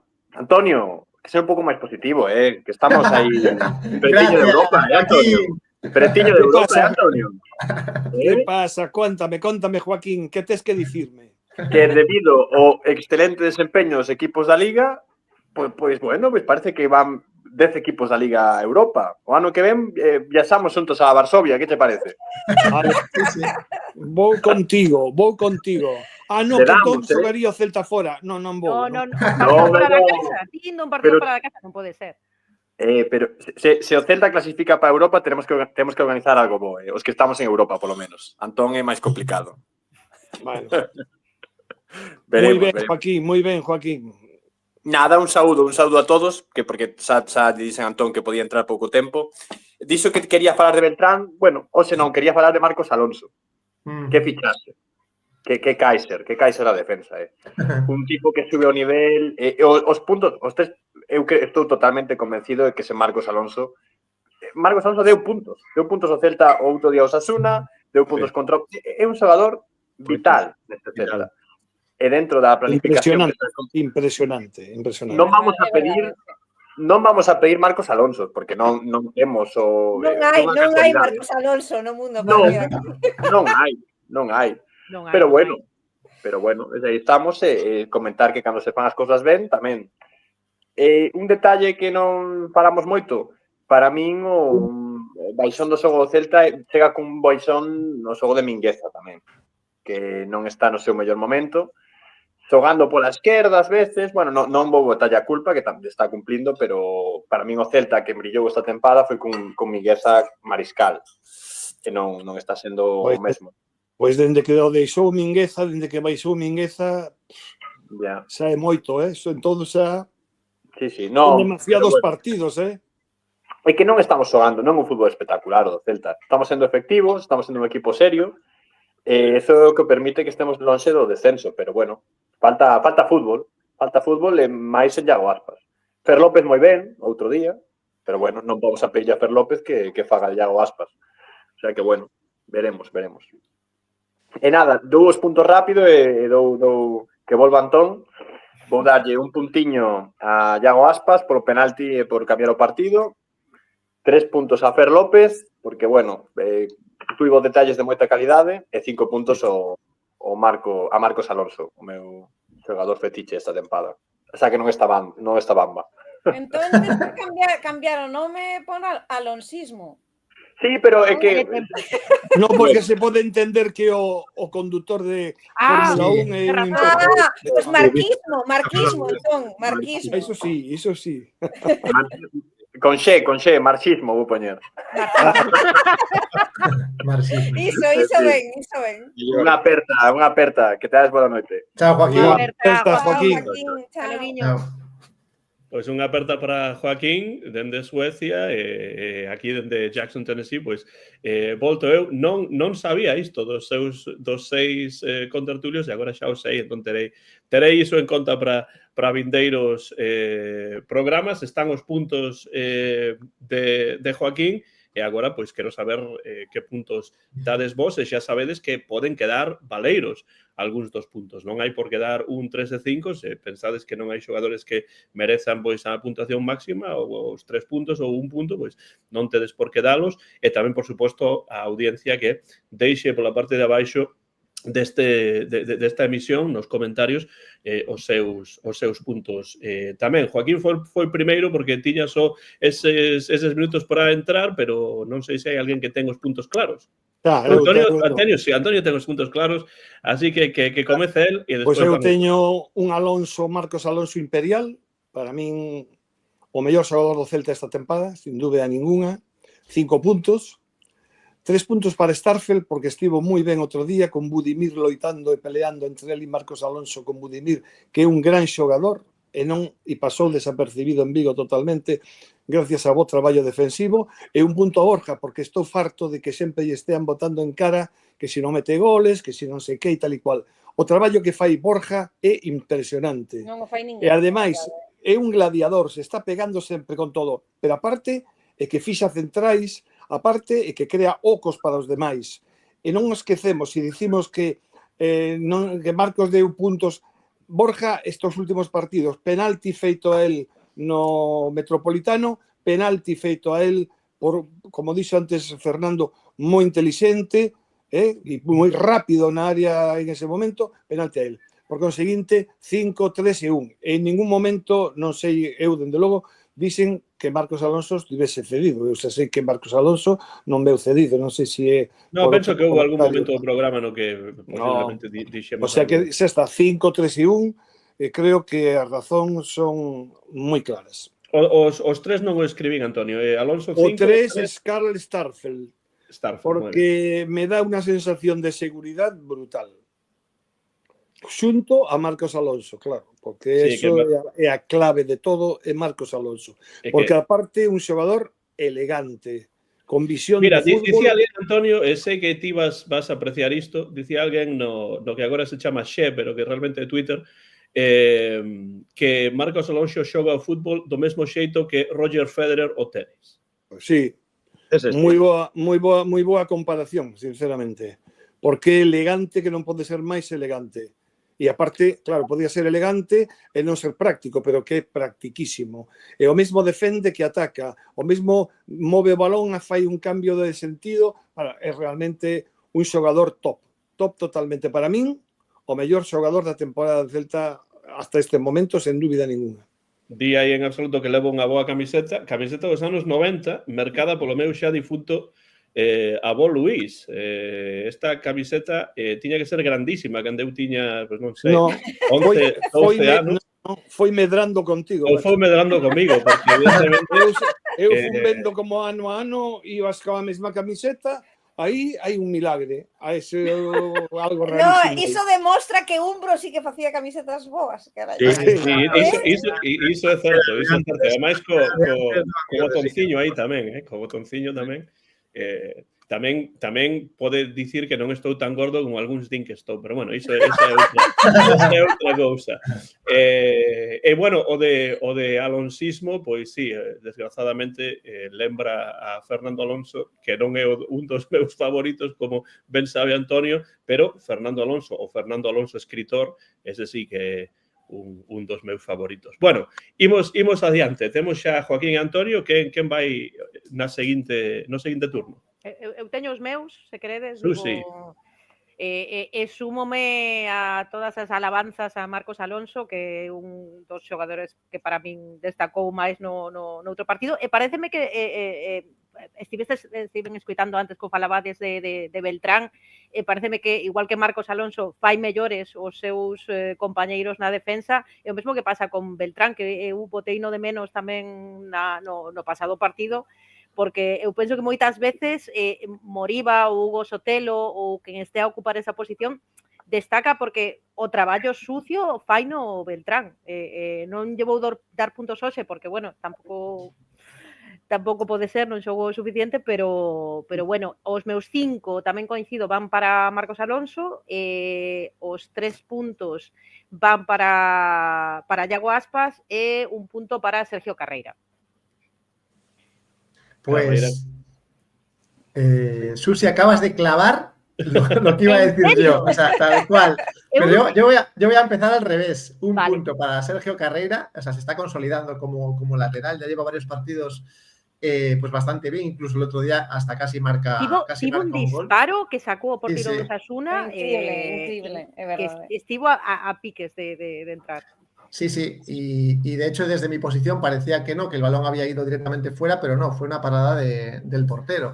3 puntos para Iago Aspas, o sea, es radical. El cambio de partido que se produce cuando entra Iago Aspas en el partido desde el segundo 1 es radical. O sea, el Celta es otro, parecen 11 jugadores nuevos y esto lo hace un solo jugador, que es Iago Aspas. Me parece... Yo esto no lo había vivido en mi vida como celtista. Ai, Fer, che recordamos cando non che gustaba Iago Aspas. Por su carácter, no por su juego, por su carácter no me gustaba. Pero bueno, eu estou de acordo niso con Fernando, que o seu carácter é unha das cousas que menos me gustan dentro do campo. Ui, pero mellorou moito. Pero sí que mellorou. Igual que tipo a camiseta, Iago creceu co Celta tamén. Está en mellor situación física que a min, iso tamén hai que dicir. Y Bueno, Ti non para- querías que Bueno, voltara, eso ti non é querías que opinable. voltara, Fer. No, yo reconozco que el día que volvió, vamos, la ilusión que vi alrededor, dije, bueno, no sé qué esperáis ver, pero bueno, al final, mira, el tiempo me quitó la razón. No pasa nada, se puede cambiar de opinión. Y Número 5 5. puntos para Marcos Alonso, es una garantía este jugador, o sea, es la tranquilidad personificada. Y además, lo que decía Antonio, mezclas elegancia con efectividad, porque hay jugadores muy elegantes que al final se pierden y te hacen perder pues puntos directamente. Marcos Alonso no. Entonces, bueno, me parece que los 5 puntos son más que merecidos. Pois están de acordo Susi e Fer, falta Marta e Jorge. A ver, eu, un punto para Sergio Carreira, 3 puntos para Iago, porque sí que é verdade que fixo o gol e o partido cambiou con él, non? 5 puntos tamén para Marcos, que xa non é que sexa un xogadorazo, que é que a elegancia que ten xogando, é verdade, é a experiencia, o saber estar no campo, non sempre os 90 minutos está sempre no sitio que ten que estar. É así, o sea, apenas comete erros. Se podería dicir que na semana pasada se confiou no erro pensando que Starfield ia sacala, el se quedou cravado aí e non botou a correr. Pode ser, pero bueno, a ver, é humano e non pode fazer todo ben. Pero sí que é verdade que é un xogador que tivemos moita sorte que viñera. En Vallecas tuvo un borrón, Marta, que lo vimos tú y yo, pero aparte de ese partido, bien. Vale, sí, aparte de eso, ben, pero quero dicir que se non chega a acontecer o que aconteceu no ano pasado con el, que pasou todo o ano en branco no Barça prácticamente por a lesión de espalda de costas que tivo, probablemente non estaría xogando no Celta. Seguro. Entón, seguro. Entón, temos que congratularnos diso e oxalá continúe o ano que ven, que parece que sí, non? Que a vontade das dúas partes é que continúe. E por outro, aínda que non lle deu puntos, quero facer tamén un alegato en favor de Borja. Porque eu tamén estou cansa de escoitar sempre criticar a Borja porque non fai goles. Pode ser que non faga todos os goles que debería facer un dianteiro, pero fai un millón de cousas máis super ben. Entre outras cousas, todas as faltas que recibe, a maneira que ten de desgastar os defensas, o sea, moitas veces o Celta... E o mal que o tratan os árbitros. E o mal que tratan os árbitros, porque os árbitros non lle pitan nen un 10% das faltas que lle recibe. Pero iso é porque xogan no Celta. Se xogase noutros equipos, probablemente o tratarían millón. Iso tamén. E a ver, que é verdade que non fai moitos goles? Pois non. Pero a ver, é que tampouco é que as teña clarísimas. Que hai que verlo todo. Exactamente. Ser dianteiro centro no non Celta é moi complicado. Claro, é moi complicado. Entón, non é que teña 5 clarísimas por partido. Claro. Se ten as que tivo claras, o 80% meteunas. As fixo, exactamente. Era moito máis que outro. Iso corre moito, non? Porque hai tipos de xogo que son máis difíciles de ver, máis suxos, e bueno, isto pasa en prácticamente todos os deportes. Lembramos a Larry Bird, pero Kevin McHale, que tamén facía un traballo duro que ás veces non brillaba. En ciclismo pasa moitísimo. E outra cousa, o compromiso non se lle pode discutir. No, Iso nunca. Entón, eu tamén espero... Traballaba menos últimamente. O compromiso non se lle pode discutir desde o minuto cero que chegou aquí. E tamén hai que dicilo todo. E Bello decidiu baixarse o soldo. Entón, que todo hai que velo, non? Entón, eu penso que espero... Para mí un modelo, un exemplo. Tanto dentro como fora do campo, en todo. En todo. Moitos máis Borjas. Entón, eu espero que de cara tamén o verán haxa posibilidades de que el poida continuar. Non? O sea, non es... Exacto, que non teña que... Porque eu penso que o Betis non o vai querer. Outra cousa é que era facer negocio. Claro, outra cousa é que o Betis poña as cousas difíciles para que poida ficar aquí. Pero eu espero que haxa vontade por todas as partes para que el continúe, porque eu penso que pode que non che faga 10 ou 12 goles por temporada, pero te traballa como ninguén. Y luego otra cosa, esa supuesta mala noticia de que Borja no marca goles da lugar a la gran noticia de que el gol en el Celta yo creo que está más repartido que nunca. Y eso es una buena noticia. Algo tendrá que ver él, Fer. Algo Claro, Claro. pero por eso digo, la gente que se obceca con que Borja no marca, Sí, Borja sí. no marca, pero veamos un poco más, no solamente lo que tenemos más cerca, veamos un poco más en general lo que está pasando en el Celta. O sea, hay mucha más gente que marca gol, hay defensas que tienen llegada, mediocentros, es decir, cuanto más repartido esté el gol, yo creo que es mejor, vamos. E outra cousa que o dicía outro día, non sei se lestes a entrevista que lle fixeron no Faro a Pablo Durán, que dicía que estaba aprendendo un montón de Borja Iglesias, non? Tanto pues, que o sea, cousas non do campo, técnicas, en fin, que agradecía moito ter un xogador ao lado como era Borja Iglesias, que estaba mostrando moitas cousas pues, que el que acaba de chegar a primeira división non coñece, non? Porque é moi xoven. Entón tamén hai que verlo por aí. Unha cousa que dixeches, Marta, e que eu veño dicindo sempre, cantas oportunidades claras fallou Borja, porque claro, que a maioría non as fallou, as que ten as mete. Larsen o ano pasado sí que perdeu oportunidades diante do porteiro, fallou 1000 veces, ¿no? Bueno, é do seu traballo tal. Borja non, Borja está traballando para os demais. Traballa para os demais. Exacto. Porque se ese o dianteiro centro non quere decir, é como un bolla ali está diante, como un bolla de tal. Sabe receber de costas como ninguén. Sí, sí. Que eso non o poden dicir casi ningún dianteiros centros natos. É un pivot de fútbol sala, esa persoa que necesitas de costas a portería. Sí, tengo unha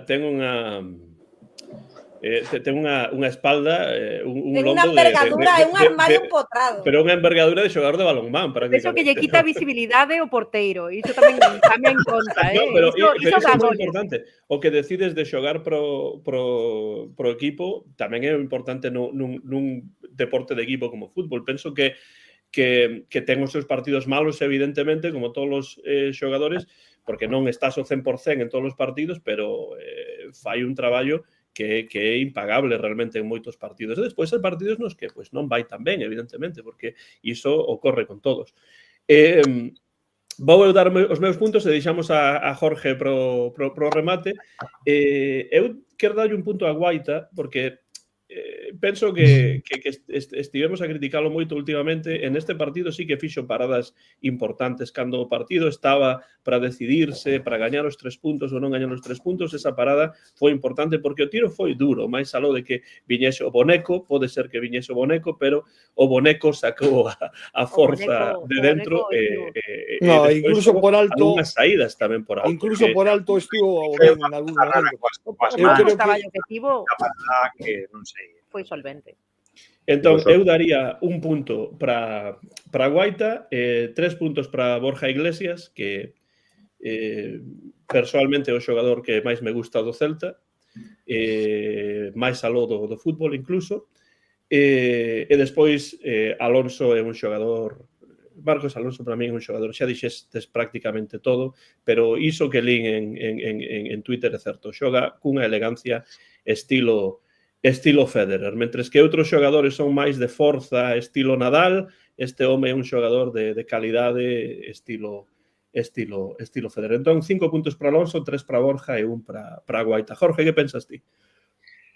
Pois isto vai quedar moi ben, porque imos facer un círculo perfecto casi, porque eu tiña prácticamente a mesma puntuación que Joaquín, ao principio.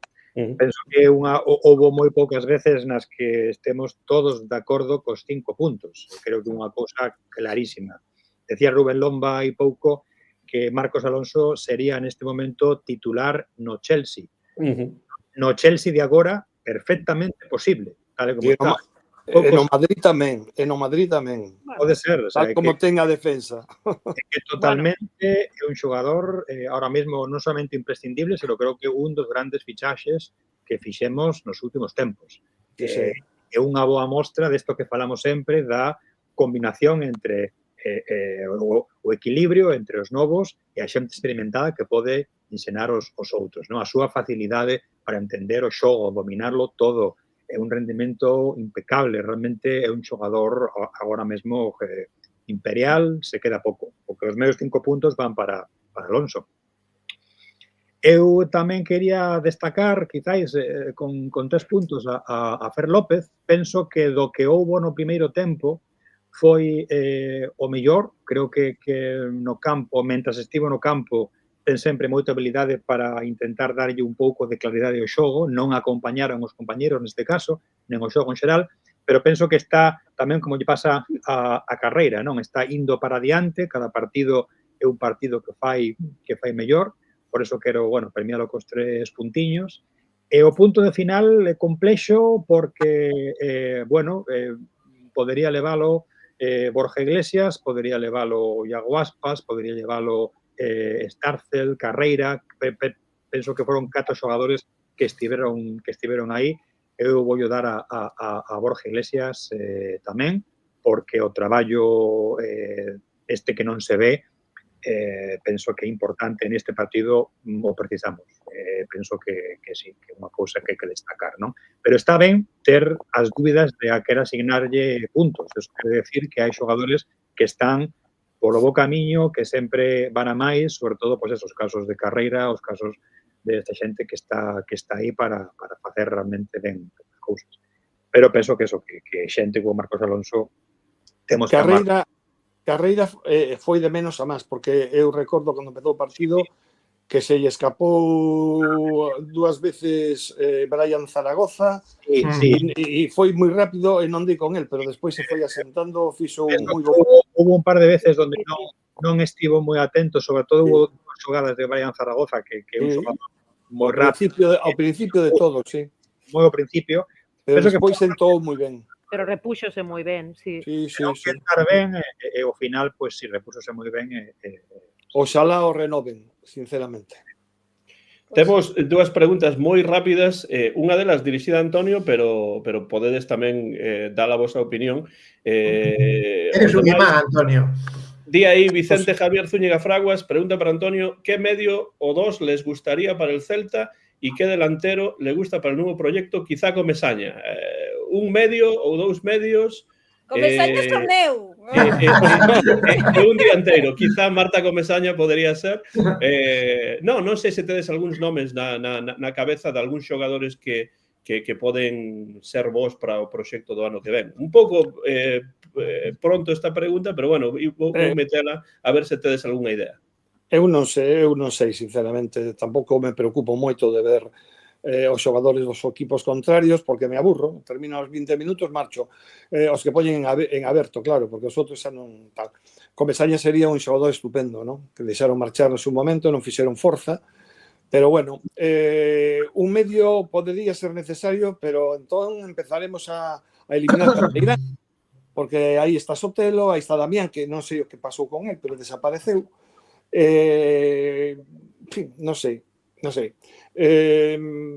Dianteiro,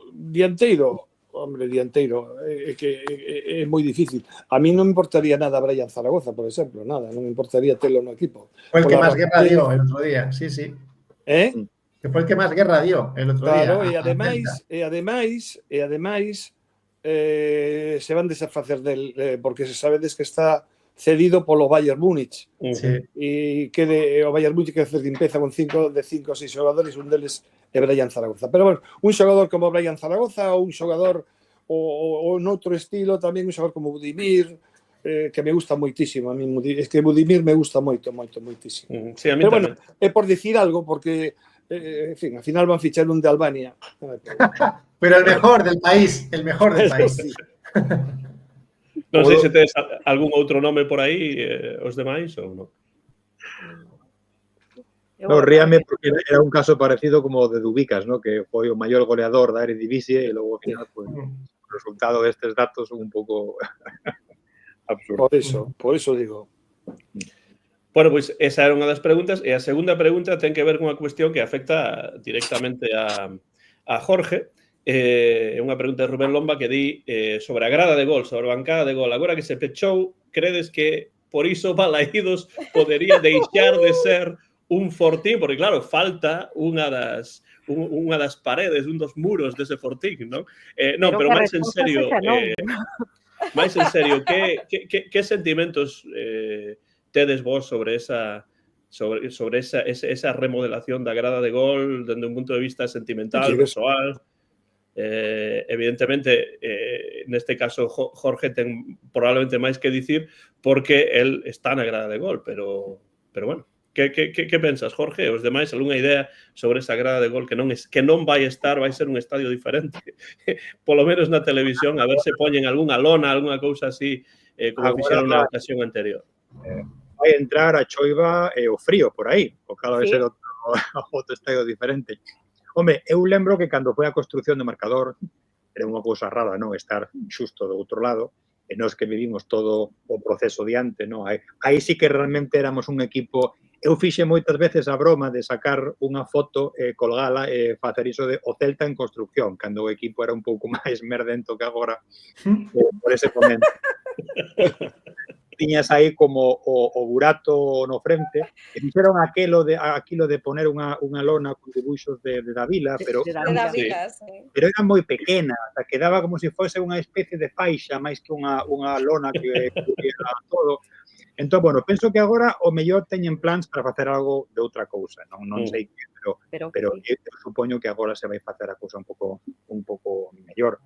É evidente que, bueno, según a parte do estadio durante un par de anos, polo menos, vai ser complexo xerar esa forza, pero penso que, bueno, imos estar todos mellor repartidos no caso de que a única cousa é que van quedar poucas entradas para a venda, pero a xente que vai estar no partido penso que vai ser máis ou menos a que estamos asistindo, agas as excepcións estas dos 25.000 do Barça ou de Madrid, unha cousa así, pois son os xereiros que estamos no campo normalmente, poderemos facer o mesmo situación de caldeira, pero está claro que sempre é un pouco complexo xogar nun estadio que está cunha metade... Sí, Jorge, pero yo creo que piensa, la situación anterior era peor, es decir, era gol apartado del campo y la otra grada sin gente, o sea, era peor, o sea, ahora es mejor.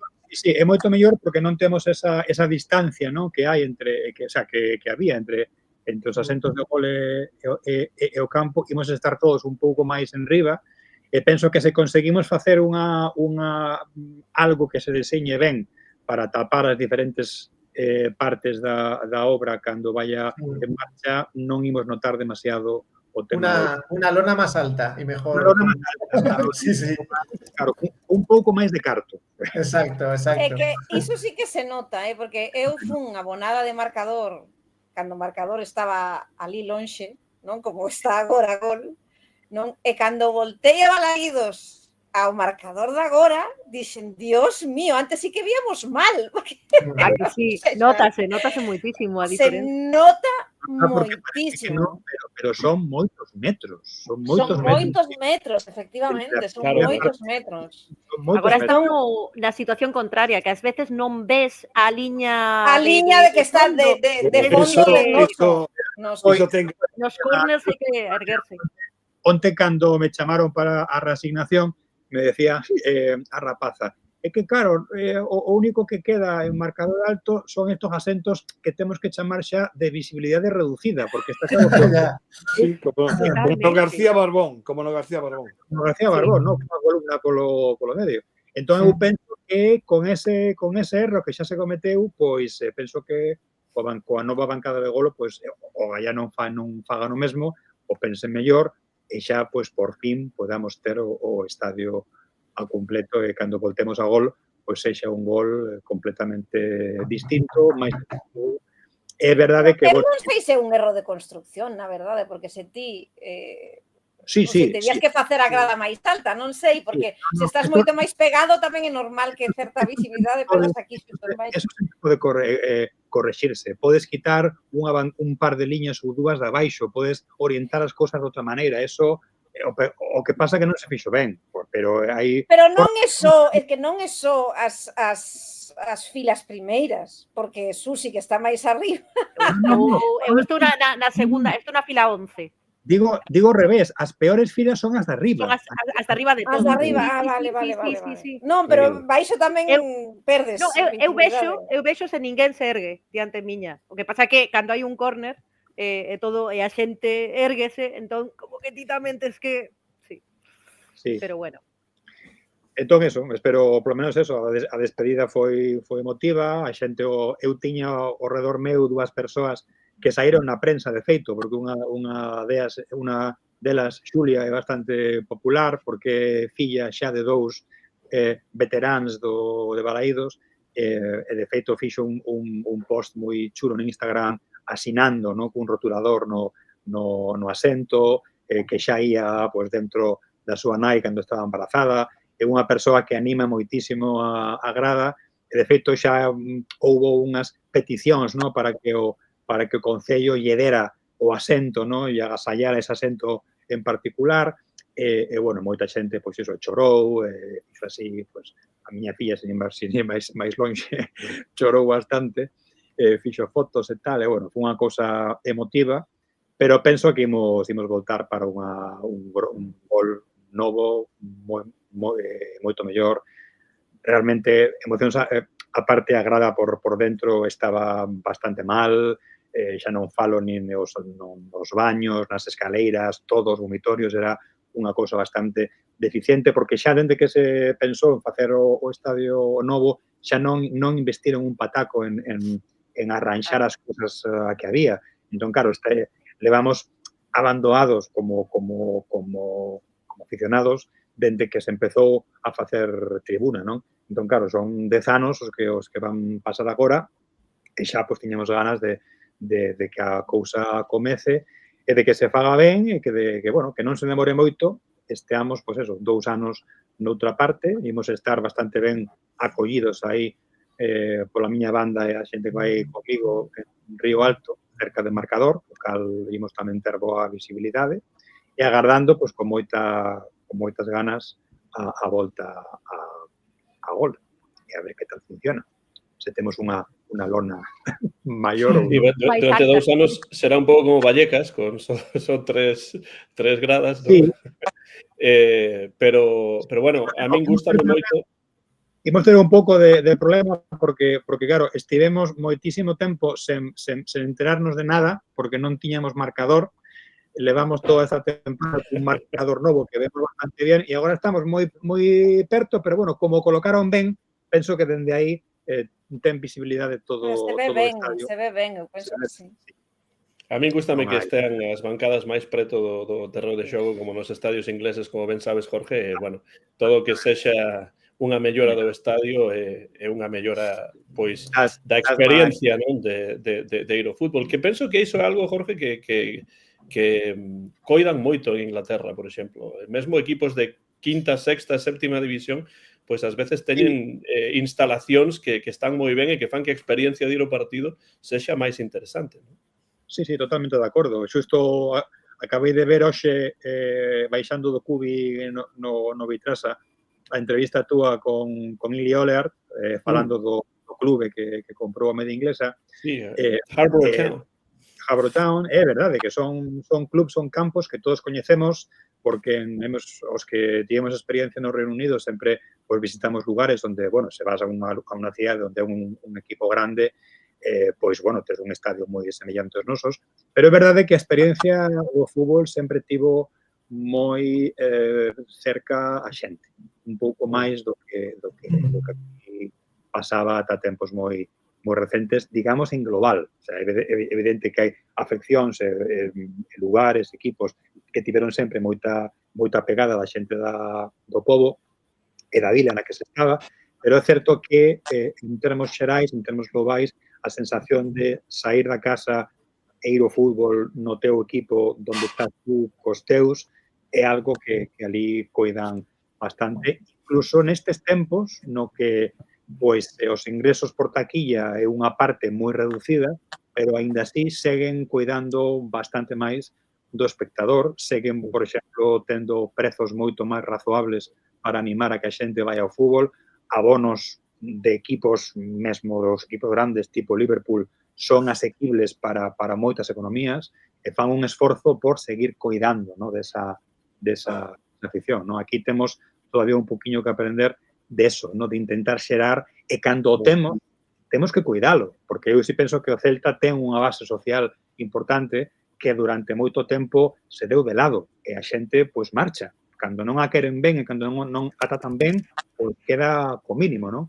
E penso que temos que seguir por recuperar ese poder e ese clamor popular de que o abonado, aínda que agora non somos tan importantes como hai tempo, seguimos a ser a masa social. Quer dizer, cando un entrenador como Giraldes, os xogadores destacan que os campos son fortíns pola xente, sobre todo. E temos que cuidar iso.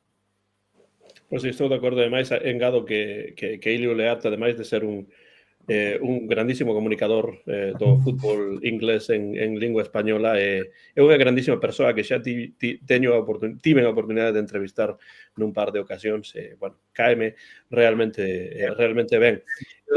Haberá unha pregunta final, pero hai que falar do Girona e do que agardades dese partido e tamén dar a porra sobre ese encontro. Por certo que no partido anterior os puntos foron 5 puntos para Fer López, 3 puntos para Hugo Sotelo e 1 punto para Sergio Carreira na parte baixa da nosa clasificación, e na parte alta seguen Iago Aspas con 27 de primeiro, Pablo Durán con 25 de segundo e Javi Rodríguez con 18 terceiro, cuarto Borja Iglesias con 17 e Moriba con 16. Así que, bueno, sigue Iago Aspas na primeira no primeiro escalafón. E somente Martín, que participou no programa anterior, Martín González, que debutaba no Barceleste, dixo 1-0 e gañou a porra deste partido fronte ao Osasuna. Que agardades do Girona, partido fora da casa e tamén porra time? Bueno, yo antes de hablar del Girona, un ultimísimo apunte sobre todo lo que hemos hablado del fútbol, ¿no? Fijaos si tenemos necesidad de fichar un gran portero, que algunos destacan a Guaita en un partido muy normalito, la verdad, Bueno, eu destaco a Guaita, Fernando, porque hai que decir que fixo unha parada importante. Se non fixese esa parada, estaríamos falando de un 1-1. Bueno, en fin, era simplemente ese apunte. Pero tenía que ter agarrado ese balón, Agarrado ese balón. O que fai así coas mans, como en plan... É que, vamos, sorte que non había ninguén do Osasuna aí na frente, senón... É un disparo duro, Marta, non é tan fácil de... Agarrar esa non era fácil. E a meirán de parte dos porteros non gustan tanto de agarrar nestes intres como noutras épocas do fútbol. Yo hablo en general, pero bueno, Girona, me parece que va a ser un partido súper cerrado. Creo que es un partido muy, muy difícil, aparte de que es fuera de casa. Ya sabemos lo que nos pasa fuera de casa. Bueno, quizá todavía no sabemos qué nos pasa, pero bueno, los resultados están ahí. Yo creo que va a ser un resultado cerrado. No sé si lo tengo que dar ya el resultado, Antón, o lo doy después. Non tes por qué. Podemos deixar que haxa outros comentarios sobre o partido, despois facemos o porratán, que vexo que Antonio está xa a pensar nos rapantes un pouco. Vexo que está un pouco a pensar nas ceas xa. É que tedes un rollo de moito cuidado, Claro, estamos a conversar aquí. Nada, preveo un partido muy, muy cerrado, o sea, quizá no demasiadas ocasiones. El Girona también hay que decirlo, que es un equipo atrevido como el Celta, es decir, aquí a lo mejor nos encontramos con un partido de ida y vuelta. Vamos a ver si sabemos gestionar eso. Y lo dicho, luego diré el resultado, pero un resultado cerrado ya. Ya no os doy más pistas para que no me robéis el resultado. É un Girona que ven de perder por Tunda. Horrible, un Girona que leva sen 3 puntos perdeu os últimos 18, unha cousa así. Pero o último partido cantos lle caeron? 2. Sí, 2-0 con Madrid. Foron 2. Sí. Chegamos, penso que no mellor momento para nós para xogar contra o Girona, teño claro. Quero dicir, con esa trayectoria é un partido importante porque aínda así estamos, digamos que é unha posición na que está na táboa por debaixo de nós, pero desa liga na que estamos, chegamos no mellor momento para nós, penso, con unha serie de puntos conseguidos, non con bo xogo, pero con puntos e con ánimo, de cara a un rival que vai plantexar un partido pois, intentar salvarse, intentar cerrarse, intentar pois, non facer moito. E penso que temos que ter un plantexamento fora de casa que a ver se por primeira vez conseguimos gañar con algo de solvencia. Penso que é un partido para poder facelo, para ter os 3 puntos. A min, como todos os partidos do Celta fora de casa, pues me dá medo. Me dá medo. E además non vas ver o partido. se non fomos, mira, se non fomos capaces de gañar o Atlético de Madrid con un home menos de os 5 minutos e chegando ao minuto 80, porque 81 nos marcaron, pero 80, gañando 0-1, que de verdade fora de casa o temos cru. O Girona non é o do ano pasado, pero ten que refacerse un pouco porque agora xa non está xogando Europa. Eu creo que vai ser un rival moi difícil e creo que o Celta vai pasar mal. Vai ser difícil porque están moi necesitados de puntos. De feito, están máis abaixo que nos na clasificación. Sí, creo que lle levamos 2 puntos, ou 1 ou 2 puntos. Claro, por iso, o sea, eles van sair, claro, está moi apretado todo, eles van querer sair para gañar e darlle unha alegría a súa afición. Un punto. Non dous, un punto. Un punto. Levamos un punto. Entón, é verdade que nos viemos de dunha dinámica boa, polo menos en canto a resultados. Sí, o xogo xa é outra cousa. Sí, aí estou de acordo. Entón, bueno, pois hai que aproveitar esa dinámica, non? Se o fútbol é un estado de ánimo, pois nada, aproveitalo e a ver se saímos pois con algún puntiño, xa non digo gañar, pero bueno, polo menos empatar, non? Para seguir coa boa dinámica. Claro, sí, no, por suposto. Para min tamén vai ser un partido difícil, pero sí penso que o Girona é un deses equipos que sí que deixa máis espazos do que outros equipos desta parte da táboa, non? O Osasuna é un equipo, dende o meu punto de vista, moito mellor organizado, que deixa menos espazos, mentes que o Girona, o que teño visto últimamente, pois non é tanto así. Penso que iso axuda ao Celta, pero tamén eu comparto un pouco o que di Antonio do Celta fora da casa, que ven sen convencerme, e penso que a ninguén dende o comezo da tempada. Entón, os partidos fora da casa sempre son un puntiño máis difíciles, precisamente porque son lonxe de Balaídos, non? Pero bueno, eu vou tratar de ser o máis positivo posible, pero estou tamén de acordo con Fernando que vai ser un partido bastante pechado. Digo a todos os que estean no chat que deixen nos comentarios pola parte de abaixo a porra. Se queredes entramos... Me estoy oliendo tu porra, Antón, me estoy oliendo tu porra, pero adelante. Pode ser, pero Fernando dixo claramente que tiña o resultado, así que comece.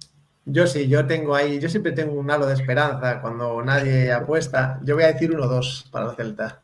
1-2 pro Celta. Ay, me lo ha robado. Goles de... No, puede repetirse, Marta, no hay problema. Vamos a poner un gol a Pablo Durán y otro a Williot, venga, que tiene que volver a marcar.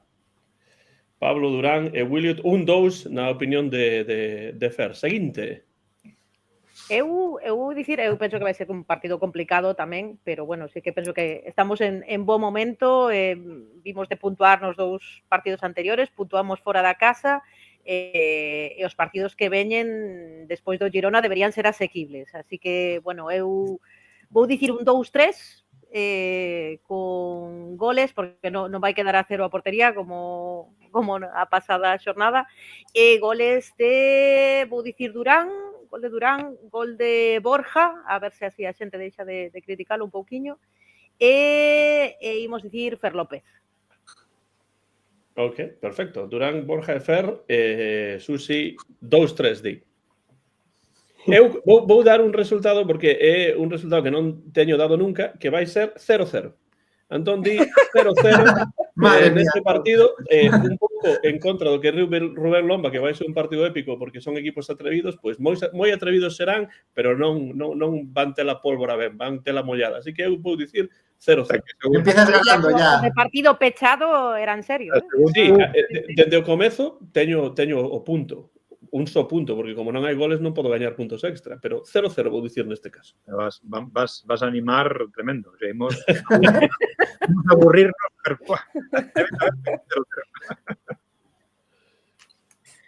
Pois eu vou apostar tamén. Tamén tiña idea de un 2, pero penso que no último minuto ese 1-2 vai rematar en un 3. Penso que imos facer un 3. E van marcar Carreira, penso que vai facer algo semellante deste partido, pero vai entrar.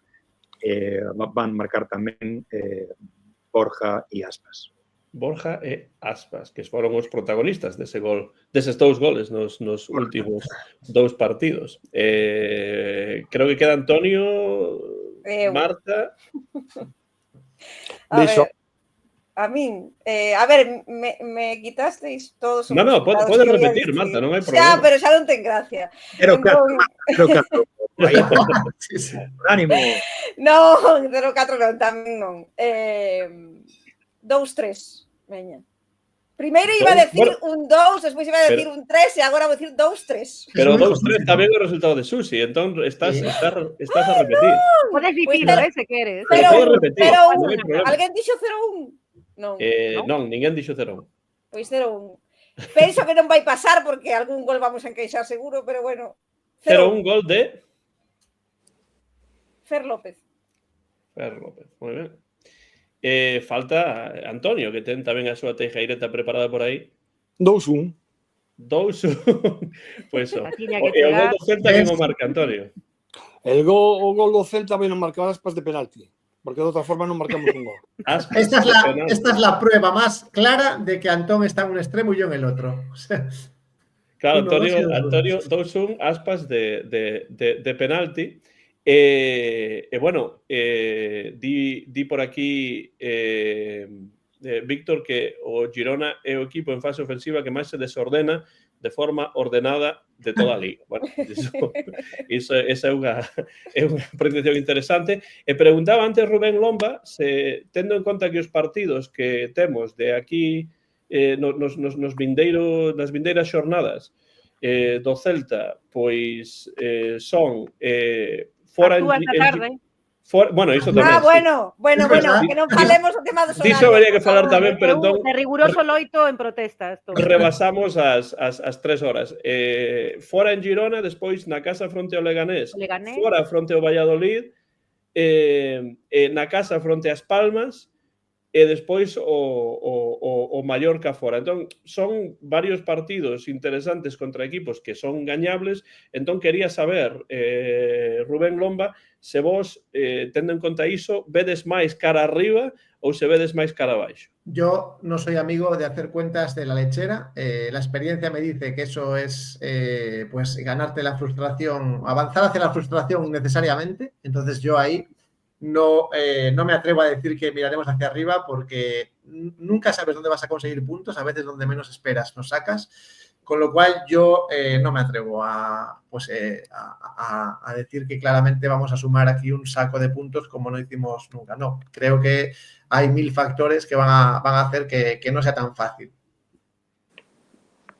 Sí, eso mira cara arriba ou cara abaixo. Ou estades todos de acordo con Fernando? Eu bastante de acordo con Fernando nisto. Sí, porque, a ver, históricamente nos últimos tempos non hai que ir moi lonxe, se perderon partidos gañables e se gañaron partidos perdibles. O cal, claro, en riba do papel, sí, ti podes pensar, quizáis a única cousa que se pode pensar é que son partidos que poden ser puntuables. Sí.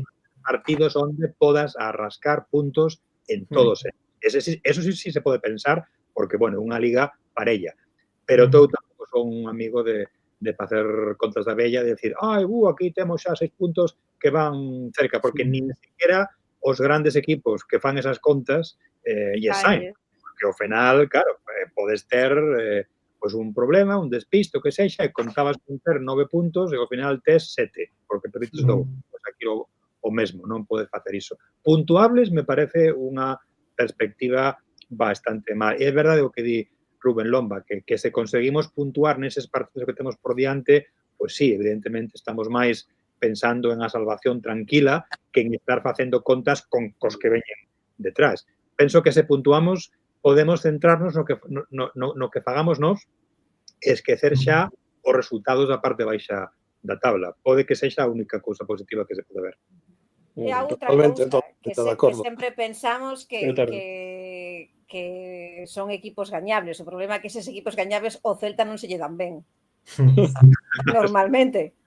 Porque son equipos que veñen normalmente moi necesitados de puntos, que se pechan moi ben atrás, e o Celta moitas veces se dá de cara con eses muros. Vamos, todas as temporadas Fan a celtada típica de perder un partido co penúltimo en casa, co antepenúltimo, con un partido que comenzaras gañando 1-0 e depois se dan a volta. En fin, que a priori sí, se poden gañar puntos neses partidos, sí. O problema é que non vai a ser partidos fáciles de xeito ningún. Claro, precisamente por iso hai que amarrar os puntos e salvarse cedo, porque despois nas partes finais das ligas sempre ocorren cousas moi extrañas e sorpresas e celtadas, pero celtadas tamén poden ser, pois non sei... En la jornada 1. Sí, pero... No, sí, sempre, unha vez a mes polo menos hai unha celtada. Pero quero dicir que do mesmo xeito que hai celtadas, pois na parte final da tempada hai mallorcadas, hai reganadas... Claro. É complicado, non? Eu estou contento porque probablemente saquemos un puntito en Valladolid. Y estoy muy contento. Yo estoy temblando con ese partido. Fer, no vayas. Pues te puedo decir que al 90% voy a estar allí. Entonces vamos a perder. Seguimos pensando que como Valladolid Iron G7 contra o Athletic Club, que va a ser un partido sin celo, pero... No, que vais Fer. No vais Fer, no vayas. Un puntito. Estoy ahí. Igual sacamos un puntito. Vai facer Aidú o partido da súa tempada. Da súa vida, sí, seguro. Se non vai Fer, podemos sacar un puntiño, se vai Fer xa non hai nada que facer. Penso, pero bueno, xa estamos veremos. cerca de no puntuar, entonces. Bueno, rematamos a conversa con esta teijeireta que Antonio sei que xa ten preparada. E con iso pechamos esta edición do Bar Celeste que foi, para min, moi interesante, unha conversa moi animada, cunha participación de Susi e Marta xuntas pola primeira vez no programa. Iso foi o mellor. Iso foi o mellor. Que estean as dúas aquí é fundamental. Estamos moitos de acordo en que o nivel arbitral español é moi baixo. Hai demasiados colexiados que non dan o mínimo para dirixir encontros nunha liga na que se xogan moitas cousas. O fútbol é un negocio cada volta máis afastado do deporte precioso que é. Cada vez prima máis o diñeiro que o que vemos sobre o céspede. Noutrora falábase da profesionalización dos árbitros como paso ineludible para que atinguisen unha maior profesionalización. Non sei se deu resultado, pero ao menos eu non o vexo, coas súas decisións sobre o verde. E non quero pensar que algúns sexan corruptos, pero esta liga deixa moito que desexar. Hai favoritismos aos de sempre, sobre todo ao de sempre. Os horarios son calamitosos para certos equipos. O Celta, cando xogue en Valladolid, sumarase ao Mallorca e entre os dous terán 14 partidos nos horarios que eu chamo negros, ou sexa, venres e lún ás 9 da noite, sábado e domingo ás 2 da tarde. Que barbaridade! Mentres o Real Madrid únicamente un partido neses horarios, o Barcelona 4. Podería seguir sobre os escándalos que se producen dentro desta competición, límite salarial, sancións, multas e demais. Vou centrarme nos árbitros.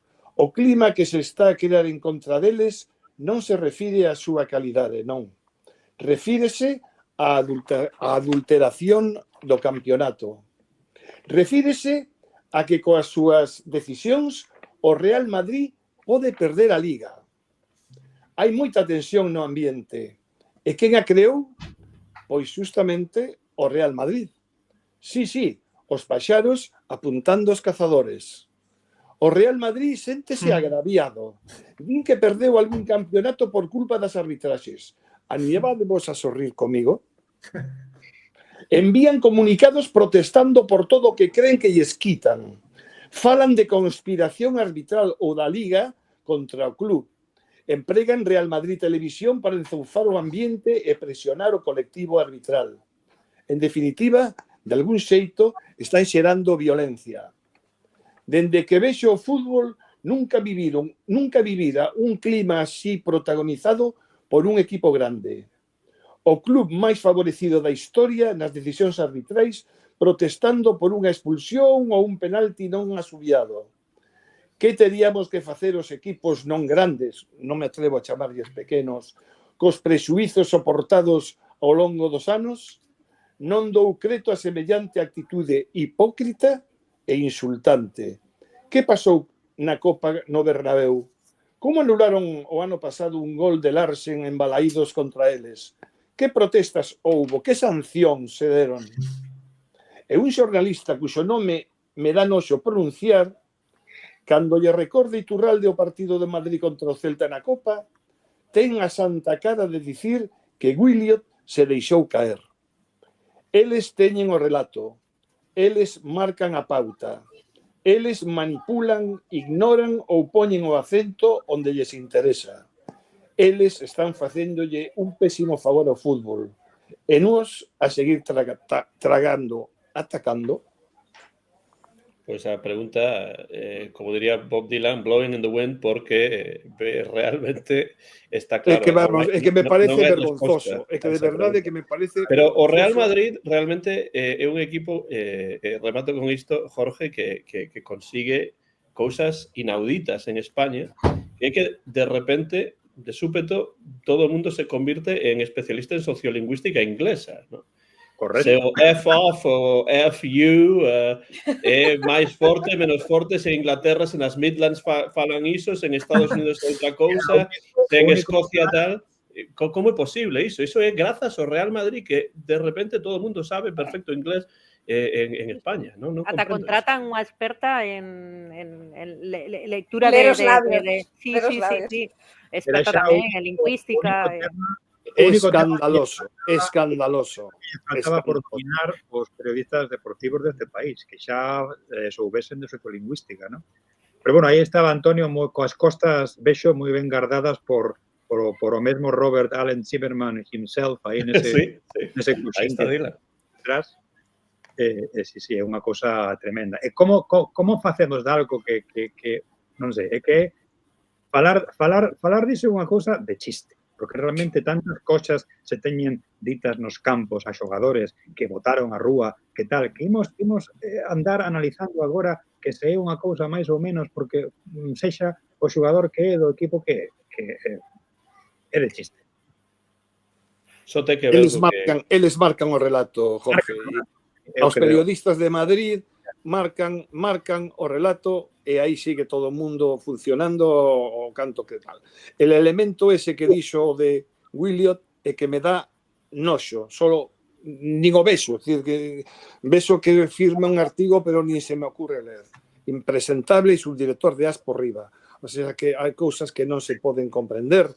E nós, con todo o que levamos sufrido, o Madrid que se chega a ser ben asubiado, digamos que Vinicius non remataría a metade dos partidos que xoga. Exacto. Que non só Vinicius. E logo lanzan isto creando un clima de tensión, de electricidade negativa. Esa é outra das idiosincrasias que falábamos antes, non? Vos coñecedes a parte da prensa deportiva española, outro lugar do mundo onde haxa prensa deportiva que sexa o órgano do movimento dun clube de fútbol correspondente? Claro, eso levo dicindo eu moito tempo. Claro. Sí. O periodista deportivo que escribe sobre o Manchester, sobre o Liverpool, sobre o Newcastle, sobre o Nottingham, escribe no Times, escribe no Guardian, escribe en periódicos que tenen secciones deportivas, pero non hai prensa deportiva que este apagada, que sexa realmente un órgano de expresión de apoio a un clube correspondente. Eso é tamén unha cousa que xa o muda todo, Non pode haber prensa, digamos, ecuánime sen que se temos ese tipo de xornais, mesmo nas seccións deportivas dos periódicos que todos temos en mente, e que pasa o mesmo.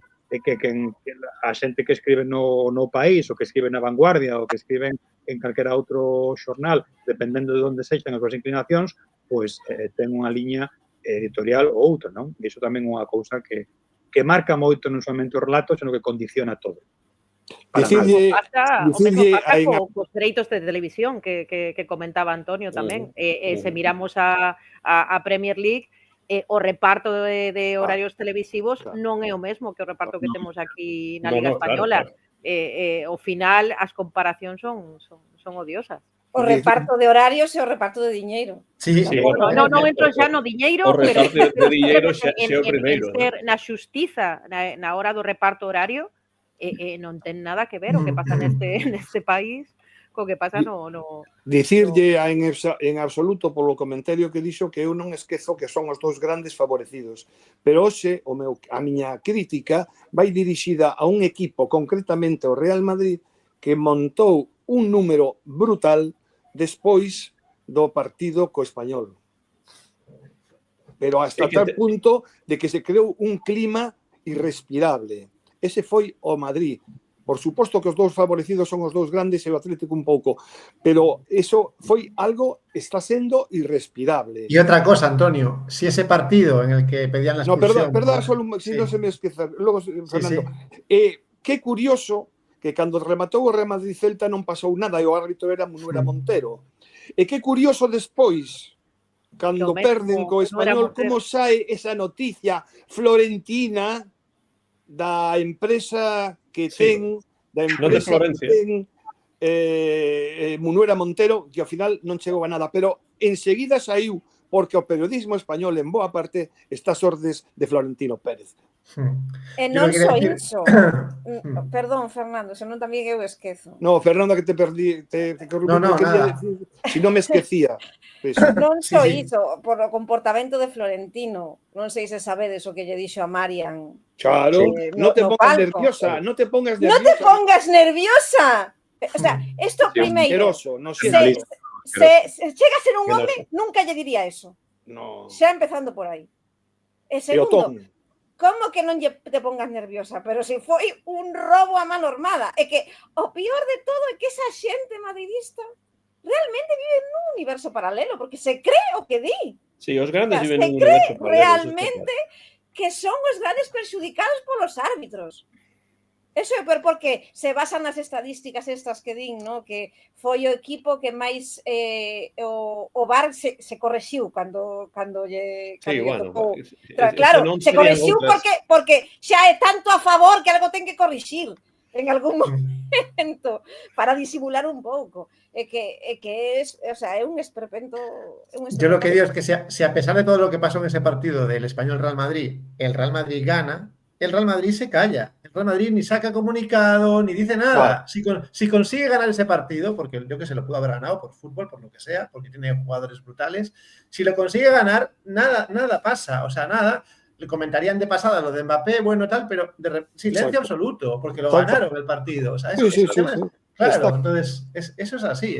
Pero chegar a decir que hai unha conspiración contra o club, es que temos que aguantar os equipos que non somos grandes.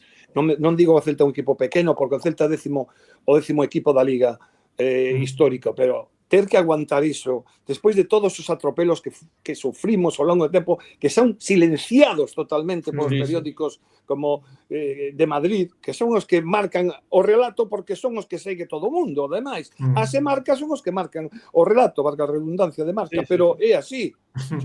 Entón, porque o Sport e tal non teñen tanta incidencia. Marca ellas que é unha pasada. E logo ves Teledeporte, non sei, Estudio Estadio, que eu xa non o vexo non sei canto tempo, e o 90% é falar do Madrid.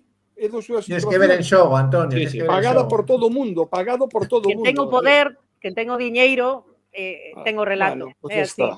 Claro, e ademais, remato con isto, o que di Fernando, lémbrame o que sempre di o Ángel Andrés Jiménez, máis coñecido como o árbitro da paz, que sempre di que cando un adestrador, un xogador critique a un árbitro por algo que o favoreceu o seu equipo e non simplemente polos momentos nos que foron prexudicados, entón sí que esa persoa terá razón moral para dicir algunha cousa. Aí estuvo moi ben Lamine Yamal, Lamine Yamal fixo unhas declaracións moi interesantes para un rapaz de súa idade.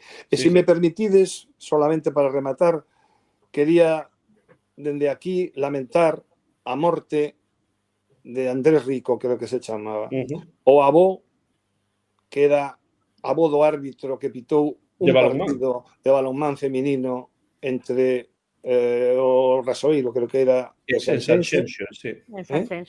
Que por un empurrón dun animal, porque estaba insultando a seu fillo que estaba pitando un partido de rapazas, quedou en coma e morreu hai un día ou dous.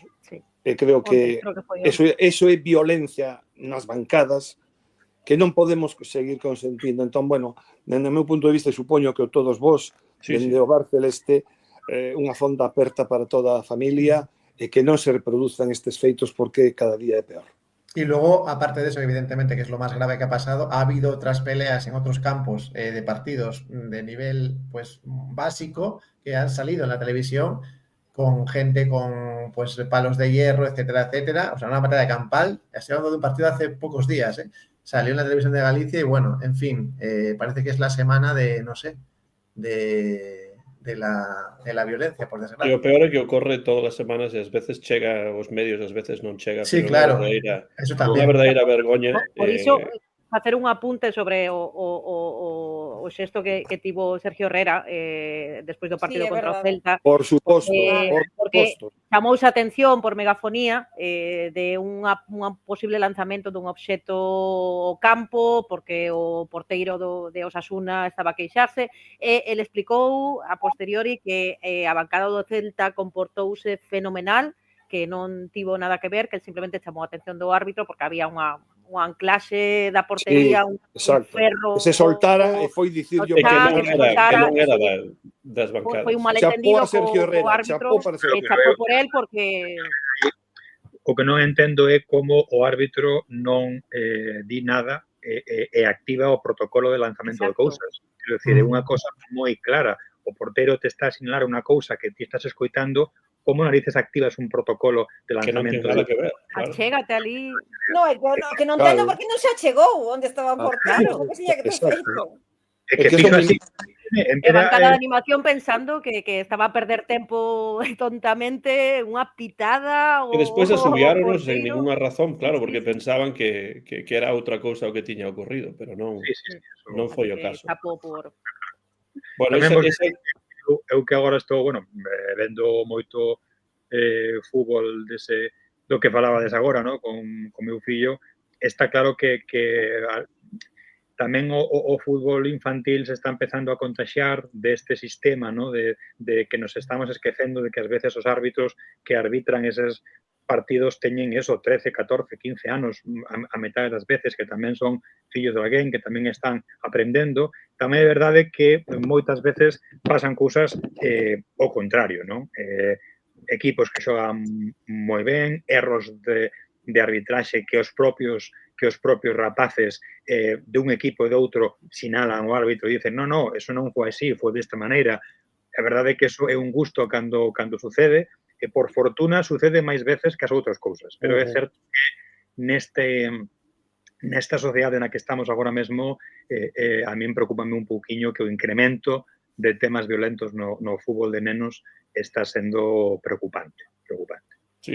E sempre que non se utilice o deporte base como unha oportunidade docente para aprender e para ensinar cousas. Para formarse, para formación. É realmente unha oportunidade perdida. Sempre da vida e de educación e de formativo, que non hai... Eu sempre teño discutido algunhas veces con moitos pais en plan isto de non sei por que non sai a xogar menganito, futanito, que son os mellores. É que non vai diso o fútbol base. Vai de que todos teñen que xogar, de que todos teñen que aprender, de que todos... Aquí non estamos para engañar ni para perder nada, estamos para competir, para ter unha serie de valores educativos que o fútbol base é iso, non é outra cousa, non? É trasladar eses comentarios que escoitas non estadios de primeira división, que ti non podes utilizar o mesmo vocabulario un árbitro profesional que un rapaz que ten 14 anos, que está aí aprendendo, se está formando, dando 4 partidos seguidos entre as 9 e as 2 porque quere, porque é algo que lle gusta, porque ten a mesma... Y además, Jorge, la diferencia es que el árbitro profesional no te escucha y ese chico sí te escucha. Totalmente. Encima, claro. Bueno, por iso E Fernando, e que é máis vulnerable, ademais. Claro. Por iso, ao comezo de todos os partidos que eu arbitro aquí nos Estados Unidos, dos high schools, dos institutos, sempre digo o mesmo, o que ocorre no campo is an extension of the classroom, é unha extensión do que ocorre na aula, é outra aula fora da aula, non? É moi importante que eles saiban iso. Despois os pais pois poden facer cousas coas que eu non estou de acordo e berrar cousas que non están ben, e os mesmos xogadores poden ter malas actitudes, pero iso hai que dicilo ao comezo do partido porque é moi importante que se comprenda iso. Unha extensión... Antón, tirón de orellas da túa nai. Bueno, claro, porque xa levamos 2 horas e 10 e o dar máis longo... Ya me puso mala cara e botei a culpa. Pero é que sacades temas moi interesantes para min, entón é difícil. Un saludo para Susi e Antonio. Desde aquí. Se o darei yo. É difícil, claro. A ver si remonta definitivamente. Bueno, pois cortamos, ou como dicían algúns xornalistas da Televisión de Galicia, curtamos nesta parte final do programa. Susi, que entrou un pouco tarde, pero tivo aí a paciencia de agardar. Moitas grazas por estar aí. Grazas a vos. Xa sei que faise moi longo un dato, simplemente. Gañaron as Celtas a xornada pasada, 6-1 contra o Bobedana. E o próximo partido na casa é en Balaídos. Despois do partido contra o Leganés, ás 7 da tarde. Así pues que quedamos, Susi, quedamos. O derbi contra o Deportivo. Mandaron mensaxe hoxe de facer un día celeste con partido ás 2 e partido pola tarde. Vai ser unha xornada bonita, sí. O sea, de aquí en 10 días, máis ou menos. Máis ou menos, sí. O malo, Susi, que xogan coas colistas, non? Xogan coas colistas, exactamente, sí. Bueno, pero se vai ser un gañamos partido nos bonito de poñemos ver. primeiras, non? Porque, Claro. por exemplo, este 6-1 foi un partido, bueno, non foi moi divertido. Foron 5 goles na primeira parte, a segunda parte foi bastante aburrida, así que, bueno, vai estar ben velas xogar contra as líderes. O máis importante é que o Deportivo ve que vai de primeiro e o Olímpico xogan entre eles. Entón, se o Celta gaña, que gañará, as Celtas gañan, se poñerán, depende do resultado, segundas. Pero a ver que yo me aclare. El partido en Balaídos es contra el Depor, ¿no? Sí. Vale. Claro. Sí, claro. Vale. Claro. Pensei que dicías colistas pola broma, sabes? No. Eu tamén.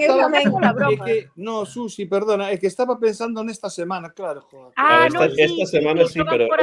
Xogan fora da casa. Sí, está claro.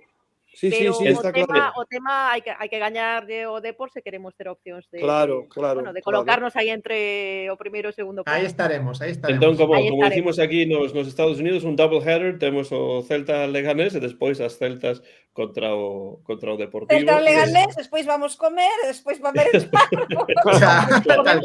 Non, cómese no estadio, as dúas. Bueno, cómese no estadio, é verdade. As dúas xa levo bocata, que non... Eu como máis... Últimamente como máis bocadillos que no colexio. Non, é que Tebas non se está preocupando moito pola dieta dos vigueses. É que a verdade que son. E a mí me vai fatal, ademais. Estaría ben que o retransmitisen pola canle do Celta, xa que en Balaídos, pero bueno. Marta, tamén moitas grazas dende Madrid por estar aí a la Celta. Gracias a vos por invitarme unha vez máis, un placer como sempre, encantada de estar con Susi pela primeira vez nun directo. E Jorge, moitas grazas por este libro, History is a Punk, de Ilenia Díaz Fernández, e tamén por estar aí unha semana máis. Grazas, sabedes que para mí é un placer estar sempre con vos, en tan boa compañía, e como nos fixeron aquí, grazas, gol, foi o que nos deron de cara ao a nova grada que xa por fin vai rematar este proceso. Isto sí que foi en construción, Antonio, un estadio foi un proceso en construción. Completamente. E Antonio, grazas pola presenza, e tamén pola caireta. Vémoste en 2 semanas. Un placer ter a Susi e a Marta aquí, eso que gracias por invitarte, tes que estar invitada sempre. Vos as dúas tedes que estar invitadas sempre. Porque o merecedes, non é porque sexades mulleres, porque o merecedes. Moitas gracias. Por outra banda, Jorge, estou lendo algúns artigos de Ferrín dos libros que me mandaches, son magníficos. Moitas gracias tamén a ti por ese detalle que tiveches comigo. E nada, encantado de estar con vos porque sodes maravillosos, incluso Fer. Mesmo cando pasamos das 2 horas de emisión en directo, ¿no? Sí. Fernando, gracias por estar ahí. Lembra onde se pode escoitar o Bar Celeste, como sempre. Pues nada, gracias a todos. Como digo siempre, cuantas más ventanas mejores el bar. Hoy incluso casi llegamos a 7. Por ley no se puede, pero casi. Y casi. Nada, nos pueden seguir en YouTube, en Facebook, en iVoox, en Spotify, y déjame explorar más redes y la semana que viene te digo alguna máis. Non é a lei, senón que é os cartos. Non temos cartos suficientes para facelo de outro xeito. Así que, bueno, Madrid, Vigo e os Estados Unidos seguindo o Celta e a berrar todos xuntos ese berro celeste que hai que dar o remate de cada programa. Se estades preparados... Eu hoxe deixo o balón como distí votando. Entón é un centro... Sempre gasto moita gorsa. Un centro de Olaza de Antonio García Teijeiro. Bueno, pues de menos, yo. Como sempre, o de sempre. ¡Hala! ¡Celta!